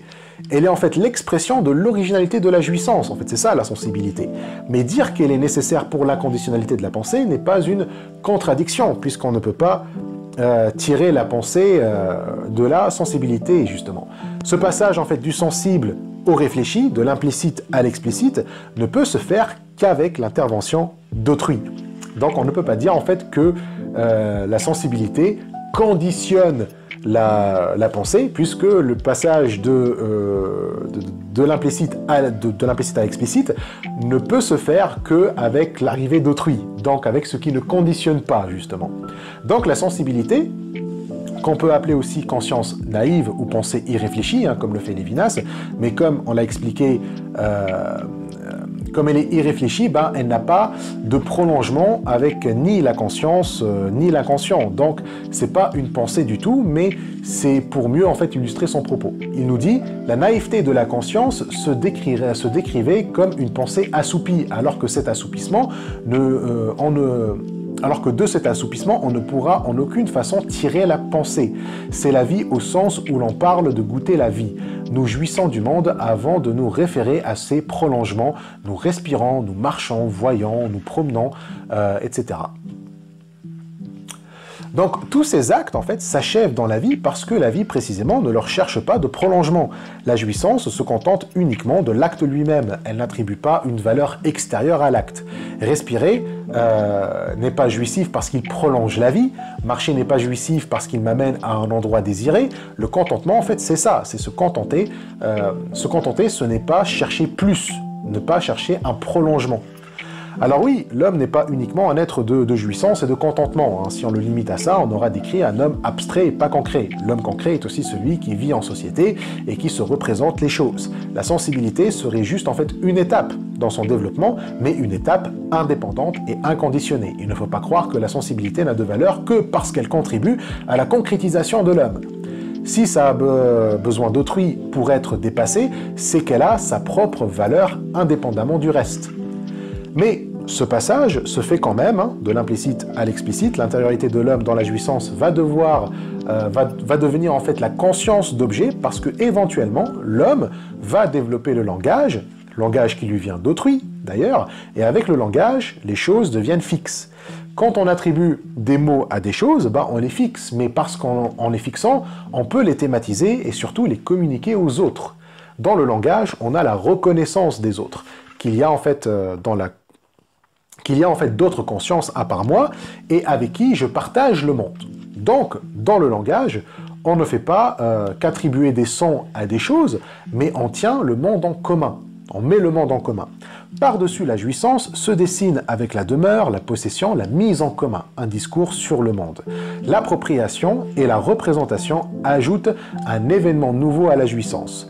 Elles se fondent dans le langage comme rapport entre les hommes. Donc on arrive au discours qui met les hommes en société, en relation les uns avec les autres, et ces relations ne sont possibles parce que précisément, maintenant, les choses ont une identité qui perdure, malgré leur changement. Une pierre qui s'effrite reste la même pierre selon Lévinas, le palais de Versailles reste le même, celui de Louis XIV, et où a été signé le traité de Versailles, etc. Le train qui part de la gare à la même heure reste le même train, etc. Les mots en fait retiennent l'identité des choses malgré les changements qu'ils subissent. Et c'est pour ça que la relation entre les hommes est possible. Les relations reposent sur un discours, sur un monde commun. Comme on a dit avant, je fais don de mon discours sur le monde aux autres, et c'est ainsi qu'on fait société. Mon discours contient des mots, des identités stables, ce qui permet aux hommes de se projeter dans le futur et dans le passé. Donc le langage permet la mémoire et la projection, il permet en fait de sortir du présent de la jouissance et de la sensibilité. Je me rappelle que la personne qui me parle en ce moment, je me rappelle de mon meilleur ami, et c'est comme ça qu'on maintient l'amitié, même s'il est dans un pays étranger. Je projette encore notre amitié, qu'on va se revoir bientôt, etc. Mémoire et projection, relation avec le passé et le futur, ne peut se faire que dans le langage, parce que le langage rend visible la subsistance du monde. En gros, le langage, en constituant le monde, lui donne une certaine stabilité.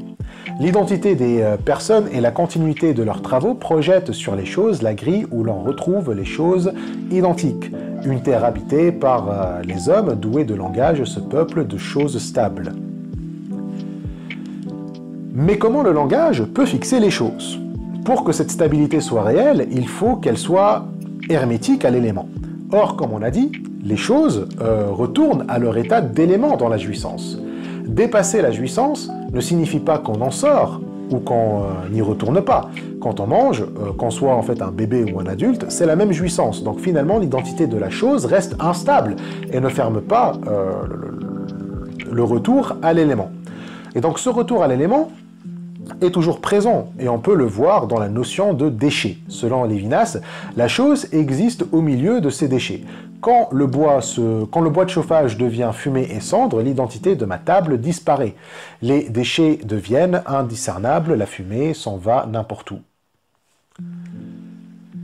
Donc en gros, une table existe au milieu d'un bois brûlé, au milieu de fumée et de cendres. C'est le même bois en fait qui constitue ma table, mais ce même bois va disparaître.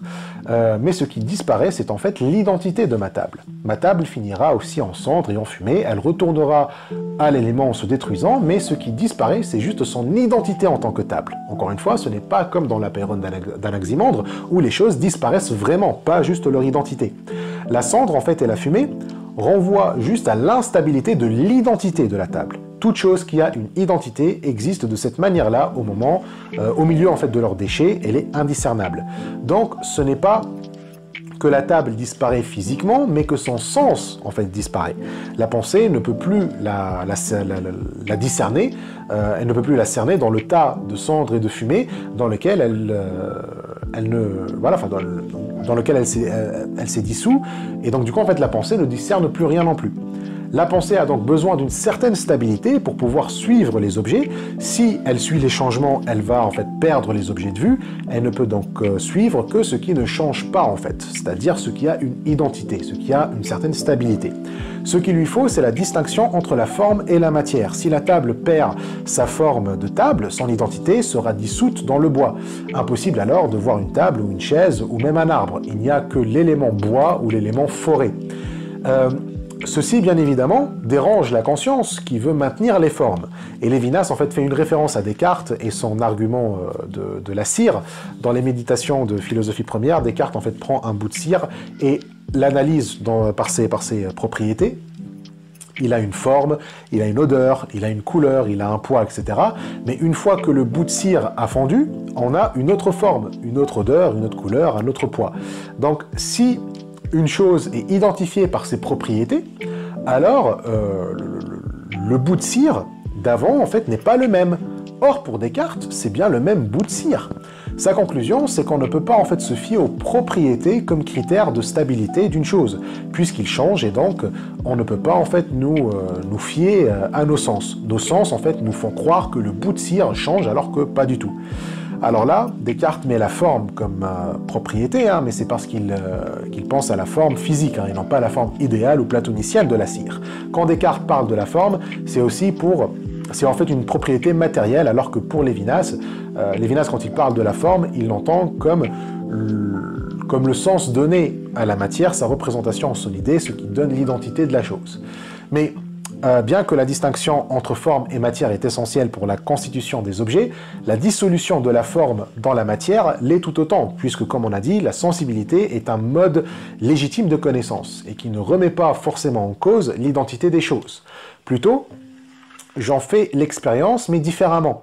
Après tout, il y a des choses qu'on ne peut pas connaître en tant que chose, comme par exemple le visage d'autrui. On a dit avant que le visage d'autrui n'est pas une forme, et pourtant on en fait l'expérience. Donc, la distinction entre forme et matière ne caractérise pas toute expérience. Mais le visage, c'est pas de l'élément non plus. En gros, vous avez trois objets de connaissance, vous avez l'élément, les choses, qui eux, pour le coup, sont vraiment des objets, et le visage. Éléments et visage ne sont pas des objets, mais ils peuvent être des objets de connaissance, pas dans le sens courant en fait. Et seules les choses sont vraiment des objets. Et chacun en fait a un moyen de connaissance spécifique. L'élément, c'est la sensibilité, les choses, c'est la pensée, et puis le visage, c'est la signification. Et on en a déjà parlé, et on en reparlera. On a juste mentionné en fait le visage pour rappeler qu'il y a des expériences qui ne demandent pas de distinction entre forme et matière. C'est juste que le visage, son expérience n'est pas comme l'élément, n'est pas comme la matière informe, qui n'a pas de forme et qui appelle à en avoir une. Il se signifie en fait ce qui est différent de comment les choses apparaissent aussi. Les choses se manifestent dans une lumière, qui est aussi un élément, à ne pas oublier. Elles ont une silhouette et un profil, donc une forme visible dans la lumière et visible à un œil. Les choses ont besoin en fait d'un point de vue pour être vues. Ils sont donc relatifs à la position de celui qui les regarde. En gros, son être va dépendre de la situation dans laquelle elle est perçue. Ce qui fait donc que la chose n'a pas vraiment d'identité fixe. ou absolue, mais une identité convertible. Et c'est bien normal. Dans la communication, les choses deviennent des transactions. Si je peux te communiquer quelque chose, c'est que la chose communiquée peut être convertible en ton expérience à toi. Les choses sont en fait des équivalences. C'est pour ça qu'on parle de communication et d'échange avec le langage. Une chose dans une langue ou une culture a toujours un équivalent dans une autre. Bref, toute chose a un prix, quoi.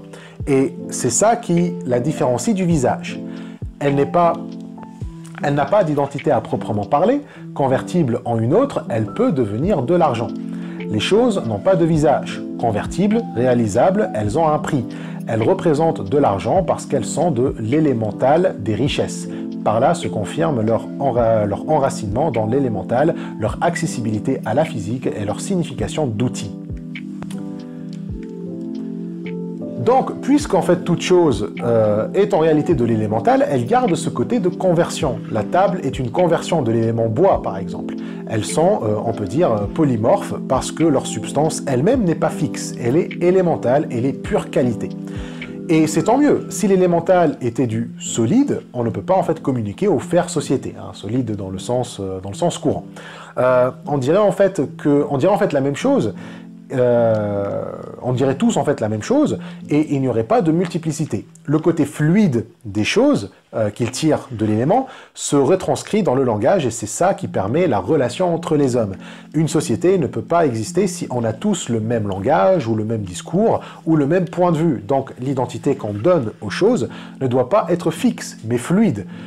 Juste assez fluide pour permettre à la communication sans retomber en fait dans un anonymat total de l'élément ou devenir un système où tout est une copie de tout. Et donc ainsi les choses prennent même leur sens d'outil dans ce processus. Une chose est un outil parce qu'elle est sensible à l'élémental, à la jouissance. Donc l'outil, comme toute autre chose, a surtout une fonction esthétique avant d'être une fonction d'utilité. Tout outil est un jouet, en fait, selon Lévinas. Et tout jouet est un moyen de faire de l'art. Le pinceau est un jouet, l'instrument de musique, la scène, etc. L'homme retrouve l'élémental dans l'art. L'orientation esthétique que l'homme donne à l'ensemble de son monde représente sur un plan supérieur un retour à la jouissance et à l'élémental. Le monde des choses appelle l'art, où l'accessibilité intellectuelle à l'être se mue en jouissance, où l'infini de l'idée est idolâtré dans l'image finie mais suffisante. Tout art est plastique. Donc le monde des objets et des outils, en fait, est en fait, tu vois, genre comme un art pour l'art. Tout objet est jouissif parce que c'est tout objet donne de la jouissance parce que c'est une œuvre d'art et un moyen de faire de l'art. Et donc l'élémental en fait et l'infini se ressemblent dans ce sens. Les deux sont comme l'art mais dans le sens d'autosuffisant. Mais l'art idolâtre l'infini. Il idolâtre en une image finie qui ouvre la jouissance, qui ramène les objets à l'élémental. Et donc dans l'art, la pensée qui cherche l'être se donne à la jouissance. Elle se donne à l'idolâtrie de l'infini. Donc en gros, il y a l'élémental que je découvre par la sensibilité. Autrui intervient et de cet élémental je passe aux choses, mais ces objets ne sont pas fermés à la jouissance. Comme nourriture déjà, ils retournent à l'élémental, mais également dans l'œuvre d'art, dans la beauté. On aurait pu mentionner le beau kantien qui se manifeste sans concept, mais Lévinas n'évoque pas Kant ici, mais voilà, l'art est une expression, une représentation, si on peut employer le mot, de la sensibilité avec l'élémental. Donc la relation avec l'élément ressemble donc à l'expérience de la beauté en contemplant une œuvre d'art. Et comme on a dit, ceci s'applique également aux outils. Tout objet est esthétique et tout art est plastique. Si vous vous demandez d'où vient l'expression art plastique, ça vient du grec plastikos qui signifie façonner ou modeler. L'art est toujours plastique parce qu'il fait ça précisément. Il façonne la matière, l'élément, mais en gardant en fait son activité et son affectivité. Et pour le coup, la plasticité de l'élément, sa souplesse, sa malléabilité est maintenue aussi. Donc le plastique est à la fois objet, mais il est aussi élément. Un objet de sensibilité qui renvoie à l'élément, à la jouissance et aussi à l'insouciance. Donc les ustensiles et les outils, loin de s'opposer à la jouissance qu'ils supposent, en fait, ils y retournent. Bref, c'est des jouets. Ils sortent de l'élémental et supposent la jouissance juste pour revenir à l'élémental. Ce sont des jouets, le beau briquet, la belle voiture, ils se parent d'art décoratif, ils plongent dans le beau où tout dépassement de la jouissance retourne à la jouissance. Alors, ce retour dans la jouissance est dans les mots de Lévinas un débordement. La sensibilité en fait déborde la représentation un peu comme l'infini déborde l'idée de l'infini, mais différemment. Un objet de représentation, comme on a dit, est comme un jouet. C'est de l'art, c'est-à-dire qu'en lui, il y a quelque chose qui déborde, et ce quelque chose qu'on découvre par la sensation, c'est en fait l'élément. La jouissance, le contentement, est en réalité un débordement qui ne remet pas en cause la liberté de la représentation, contrairement au débordement de l'infini. Vous vous rappelez, autrui, lui, remet en cause ma liberté par son débordement, alors que dans la jouissance, la liberté de la représentation n'est pas vraiment en échec, elle n'est pas vraiment remise en question. Plutôt, il s'agit d'une affirmation du monde pour moi, un monde de jouissance pour moi. Donc, le retour à l'élément n'est pas une humiliation ou une mutilation pour l'homme, ce n'est pas une régression ou un exil violent ou la chute de la grâce, un truc comme ça. L'homme, en fait, par la pensée, espère fuir un état de sensation pure, le voyant comme un état animal, et préfère en fait la liberté qu'il a avec la pensée. Perdre la représentation serait donc une déchéance pour l'homme, mais Lévinas, il n'est pas d'accord avec ça. Au contraire, les éléments n'accueillent pas l'homme comme terre d'exil, humiliant et limitant sa liberté.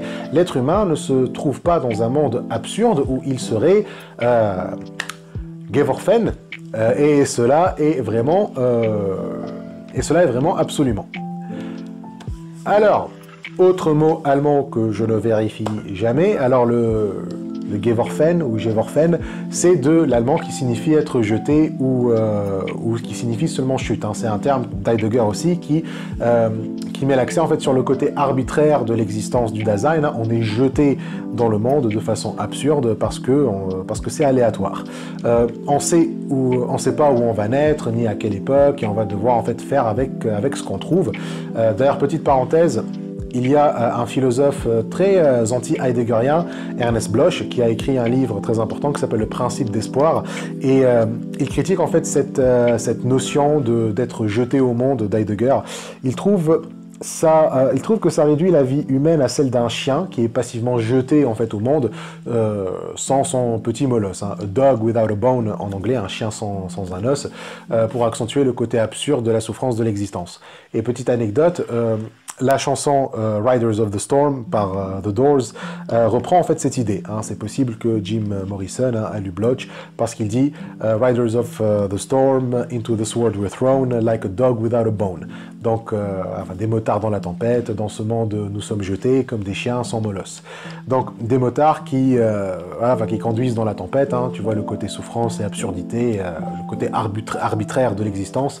Donc, encore une fois, Lévinas en fait rejette cette idée d'être jeté comme ça en terre hostile. Il refuse en fait cette philosophie de l'angoisse à la Heidegger, et à la place il propose une philosophie de la jouissance. Derrière les objets, il n'y a pas le no man's land, la terre d'exil, le souci, l'angoisse de la mort d'Heidegger, mais justement il y a le contentement. Il ne nie pas qu'il y a de l'inquiétude, juste pas comme chez Heidegger. L'inquiétude chez Lévinas se manifeste lorsqu'il y a un retard entre le contentement et l'élément. Il y a un débordement de la représentation, mais aussi un autre débordement dans la jouissance. Parfois, l'élément déborde la jouissance, ou alors ou la douce maîtrise de la jouissance, comme Lévinas l'appelle, et ça fait en fait un décalage entre les deux, entre la jouissance et l'élément, ce qui fait qu'on fait l'expérience de l'élément sans la jouissance, et c'est ça en fait l'inquiétude. Mais ça on le rattrape par le travail, et justement c'est ce qu'on va voir la prochaine fois. Juste en fait je vous lis le passage où il dit ça, il dit « L'inquiétude qui se manifeste dans la jouissance de l'élément, dans le débordement de l'instant qui échappe à la douce maîtrise de la jouissance, se rattrape, nous le verrons plus loin, par le travail. Le travail rattrape le retard de la sensation sur l'élément. » Mais avant que le travail rattrape ce retard, en fait, qu'est-ce qui se passe? Eh bien déjà, dans ce débordement, il y a une indétermination qui s'installe et qui prend un sens temporel. L'élément devient indéterminé à la jouissance. Et là, la question de l'avenir, de la jouissance arrive. Parce que là, en fait, je réalise que l'élément ne peut pas être possédé et qu'il peut déborder ma jouissance. Hein. C'est le bébé qui découvre que sa mère, par exemple, n'est pas là tout le temps. Sa jouissance prend un aspect temporel. Un moment, elle est là, un autre moment, elle n'est pas là, mais il faut la rattraper. Hein. Il faut combler, en fait, ce vide, cet espace qui s'est créé. Mais c'est beaucoup plus compliqué avec l'élément, puisque l'élément, ce n'est pas une substance, comme on a dit, c'est une qualité en fait, mais qui ne se rattache à rien, qui vient de nulle part, qui vient d'aucun objet. L'élément ne vient pas de quelque chose, c'est comme en fait une couleur, mais qui ne vient d'aucun objet. Vous ne voyez jamais une couleur sans un objet qui l'apporte.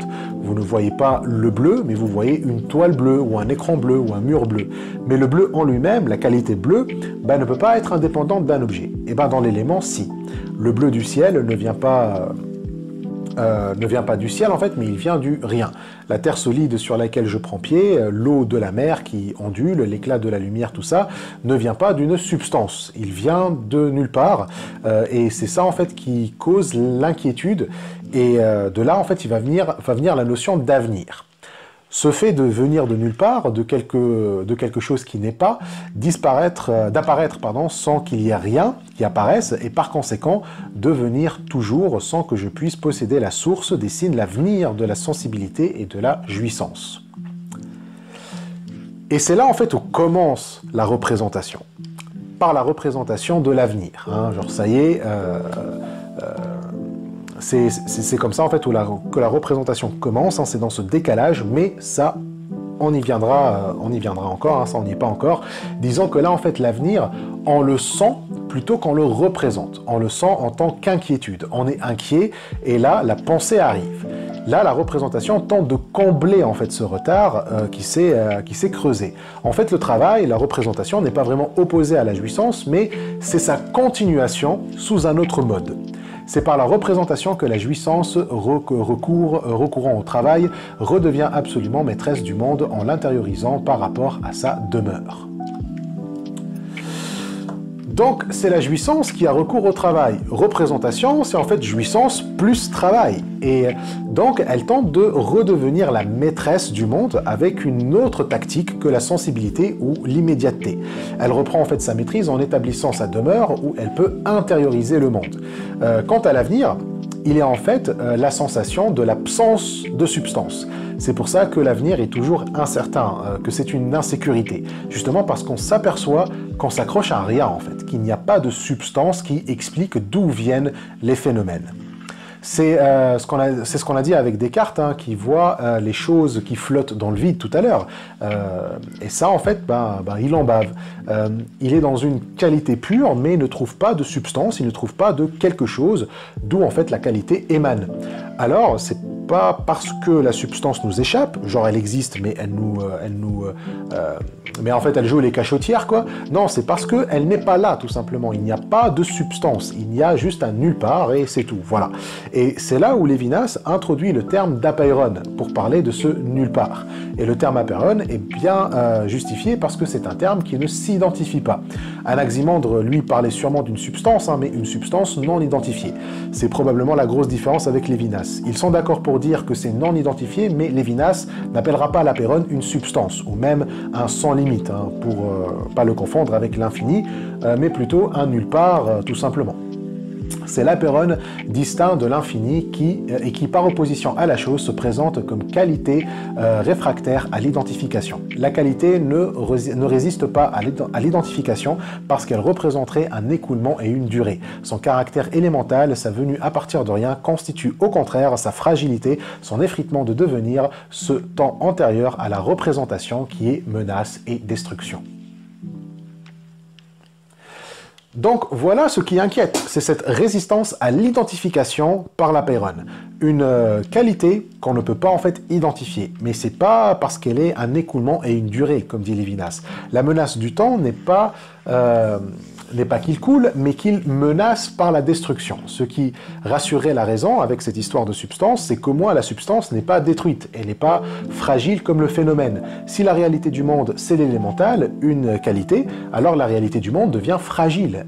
Elle peut être détruite par le temps. Et on voit l'urgence si en plus ce temps est antérieur à la représentation. Ça fout encore plus les jetons, quoi. Bref, on s'inquiète car on patauge dans le vide. Et c'est là où le besoin, pour le coup, devient un manque. Dans l'élémental, le besoin est une jouissance et un contentement. Le besoin est la manière de ma convenance et mon bonheur dans l'élémental. Il me convient, je suis peinard, j'en jouis. Mais dès qu'il y a ce décalage, l'insécurité et l'indétermination s'installent. Et c'est là qu'arrive l'indigence, la sensation du manque, la vulnérabilité. Le moi se rend compte que le même élément qui le nourrit, lui échappe en même temps. Et donc la qualité est vaporeuse, donc elle se donne tout en s'échappant. C'est pourquoi en fait le travail devient nécessaire. On développe la représentation pour essayer de maintenir l'élément, ou plutôt la nourriture de l'élément. Mais comme elle se donne, sa résistance n'est pas vraiment une résistance, contrairement à autrui. Quand on se heurte à autrui, c'est une altérité radicale qui refuse qu'on la représente. Mais l'élément n'est pas dans le refus parce qu'il donne au moins le moyen de rattraper le retard. Donc déjà, l'élément n'est pas un infini puisqu'on peut techniquement le rattraper. Lorsque l'indétermination arrive, on n'est pas dans une situation où on se rend compte que la nourriture qui nous nourrissait jusqu'ici est insuffisante et que donc pour jouir, on doit rattraper l'infini. L'avenir n'est pas l'infini au-delà de la nourriture. Et on est en fait toujours dans la nourriture, dans l'élémental. L'avenir, en fait, c'est juste son ambivalence. Comme le bébé, il croit que sa mère n'est pas suffisante, qu'il y a un infini au-delà de sa mère. Plutôt, en fait, il ne croit pas plutôt que sa mère n'est pas suffisante, qu'il y a un infini au-delà de sa mère. Plutôt, il constate que ce qui le nourrit peut aussi s'évaporer et réapparaître et de manière arbitraire. Donc la résistance de la matière de l'élémental est, selon Lévinas, résistance déjà vaincue, s'offrant au travail.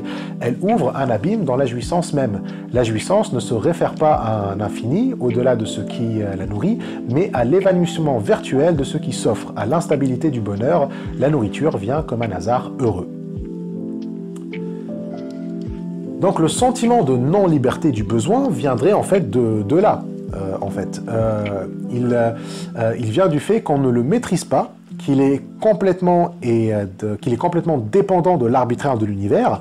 On retrouve donc d'où vient le Dasein de Heidegger, d'où vient son angoisse, d'où vient sa chute. Il vient de l'ambivalence de la nourriture. La nourriture s'offre et contente d'un côté, mais s'éloigne de l'autre en se perdant dans le nulle part. Une vision où il n'y a que ce nulle part, cette ambivalence sans jouissance, c'est ça en fait la phénoménologie heideggerienne et à laquelle Lévinas s'oppose. Déjà, premièrement, il s'oppose à lui dans la relation avec le monde. Heidegger n'a que le souci, l'inquiétude, tandis que Lévinas a également la jouissance, mais aussi l'autre, qui est absent dans l'œuvre de Heidegger. Le visage d'autrui s'oppose à l'élément qui vient de nulle part, parce que le visage d'autrui est un étant qui se présente personnellement. Même si autrui n'a pas d'origine comme l'élément, le fait qu'il se présente personnellement fait toute la différence. L'élément, justement, n'a pas de visage, il se présente anonymement, et c'est cet anonymat qui crée l'angoisse et l'insécurité des lendemains. Quand on est affecté par l'être indéterminé, qui est l'élément, on flippe pour le lendemain. L'élément, présenté sans visage, devient un mythe, selon Lévinas, un dieu païen. Le paganisme est d'ailleurs connu pour faire des éléments des dieux. L'anonyme qui ne parle pas, qui n'a pas de visage, prend l'allure d'une divinité. Les dieux des païens sont en fait des personnifications du néant, une personnification du nulle part, de cette partie de l'élément qui déborde les limites de l'égoïsme du moi. L'élément, comme étant trop grand pour être couvert par la jouissance, il ne peut pas être entièrement intégré dans l'égoïsme du moi. Donc, ce nulle part, c'est cette partie en fait de l'élément qui est au-delà de la jouissance, qui n'est pas prise dans la sensibilité, c'est le grand inconnu des océans en furie ou les ténèbres des forêts, mais c'est ce qu'il faut. Citation de Lévinas, Dieu sans visage, Dieu impersonnel auquel on ne parle pas, marque le néant qui borde l'égoïsme de la jouissance au sein de sa familiarité avec l'élément. Mais c'est ainsi que la jouissance accomplit la séparation. L'être séparé doit courir le risque du paganisme qui atteste sa séparation et où cette séparation s'accomplit, jusqu'au moment où la mort de ces dieux le ramènera à l'athéisme et à la vraie transcendance. Donc pareil avec le bébé, là qui devient enfant et à qui on raconte des histoires fantastiques pour couvrir le nulle part, à un moment, cet enfant doit arrêter de croire au Père Noël. on entre en fait dans un désenchantement du monde qui l'amène à l'athéisme, et donc là, la transcendance devient possible. Le réveil que provoque le nulle part est une nécessité pour la transcendance, puisque c'est lui qui rend le moi conscient de sa séparation. Le néant, ce nulle part, assure en fait la séparation. Depuis la jouissance, l'aboutissement de l'élément, c'est ce néant. Je suis dans l'élément, je jouis, mais au-delà de ma jouissance, il y a ce néant, cette partie de l'élément qui m'est inconnue. Elle est la frontière de la nuit, si tu veux. Au-delà de la face de l'élément, qui est tournée vers moi, c'est-à-dire la partie dont je jouis, il n'y a pas quelque chose, il n'y a pas de substance. Il y a juste plus d'éléments anonymes, indifférenciés, juste une nuit mythique, un prolongement nocturne où résident en fait ces dieux païens. Une profondeur toujours universelle de l'absence, existence sans existant, l'impersonnel par excellence. Et donc dedans, il n'y a rien à atteindre, il n'y a rien à attendre plutôt, rien à révéler, il y a juste un avenir incertain, mais Lévinas nous dit qu'on ne doit pas confondre ce néant avec la chute d'Heidegger, parce que ce néant menace la jouissance qui est déjà heureuse, tandis que la chute menace que l'homme. Encore une fois, la jouissance n'existe pas chez Heidegger, mais le néant ne peut pas être compris sans se référer à la jouissance, parce que sans elle, le travail qui consiste en fait à s'aventurer dans ce néant, justement, n'aurait aucun sens. Mais cet avenir ne prend pas le caractère d'une Geworfenheit, car l'insécurité menace une jouissance déjà heureuse dans l'élément et à laquelle ce bonheur seulement rend sensible l'inquiétude. Alors cela étant dit, Lévinas termine cette partie avec un autre nom qu'on a déjà mentionné pour ce néant, cette frontière qui nous maintient dans la séparation, ce nulle part, c'est l'Ilia. On en a déjà parlé dans le contexte du spectacle anarchique, si vous vous rappelez, il dit « Nous avons décrit cette dimension nocturne de l'avenir sous le titre de l'Ilia. L'élément se prolonge dans l'Ilia, la jouissance comme intériorisation se heurte à l'étrangeté même de la Terre, mais elle a le recours du travail et de la possession. » Et donc voilà pour aujourd'hui. On vient de terminer cette deuxième partie, cette partie sur la jouissance et sur la représentation. Et donc, voilà, on arrive à cette histoire de l'Ilia. Et en fait, la prochaine fois, on va continuer cette histoire sur le rapport avec l'Ilia, mais cette fois-ci avec le travail. En fait, on va parler aussi de l'avenir, mais aussi on va parler du travail, et on va aussi parler de la demeure. Enfin, la demeure, en fait, ça va être la partie après la prochaine. La prochaine fois, on va parler du moi et de la dépendance. On va parler de la joie, on va parler de l'avenir, et on va aussi reparler de la séparation en relation avec la jouissance. Et puis après ça, on va parler de la demeure, qui, je pense, va être la partie la plus intéressante de cette section. Mais voilà, j'espère que ça a été... que jusqu'ici, c'est clair, et que vous trouvez ces vidéos très intéressantes. Et voilà, comme d'hab, toutes les descriptions tout est dans la description pour me soutenir, pour suivre sur les réseaux sociaux et tout ça. Et merci d'avoir regardé la vidéo, et je vous dis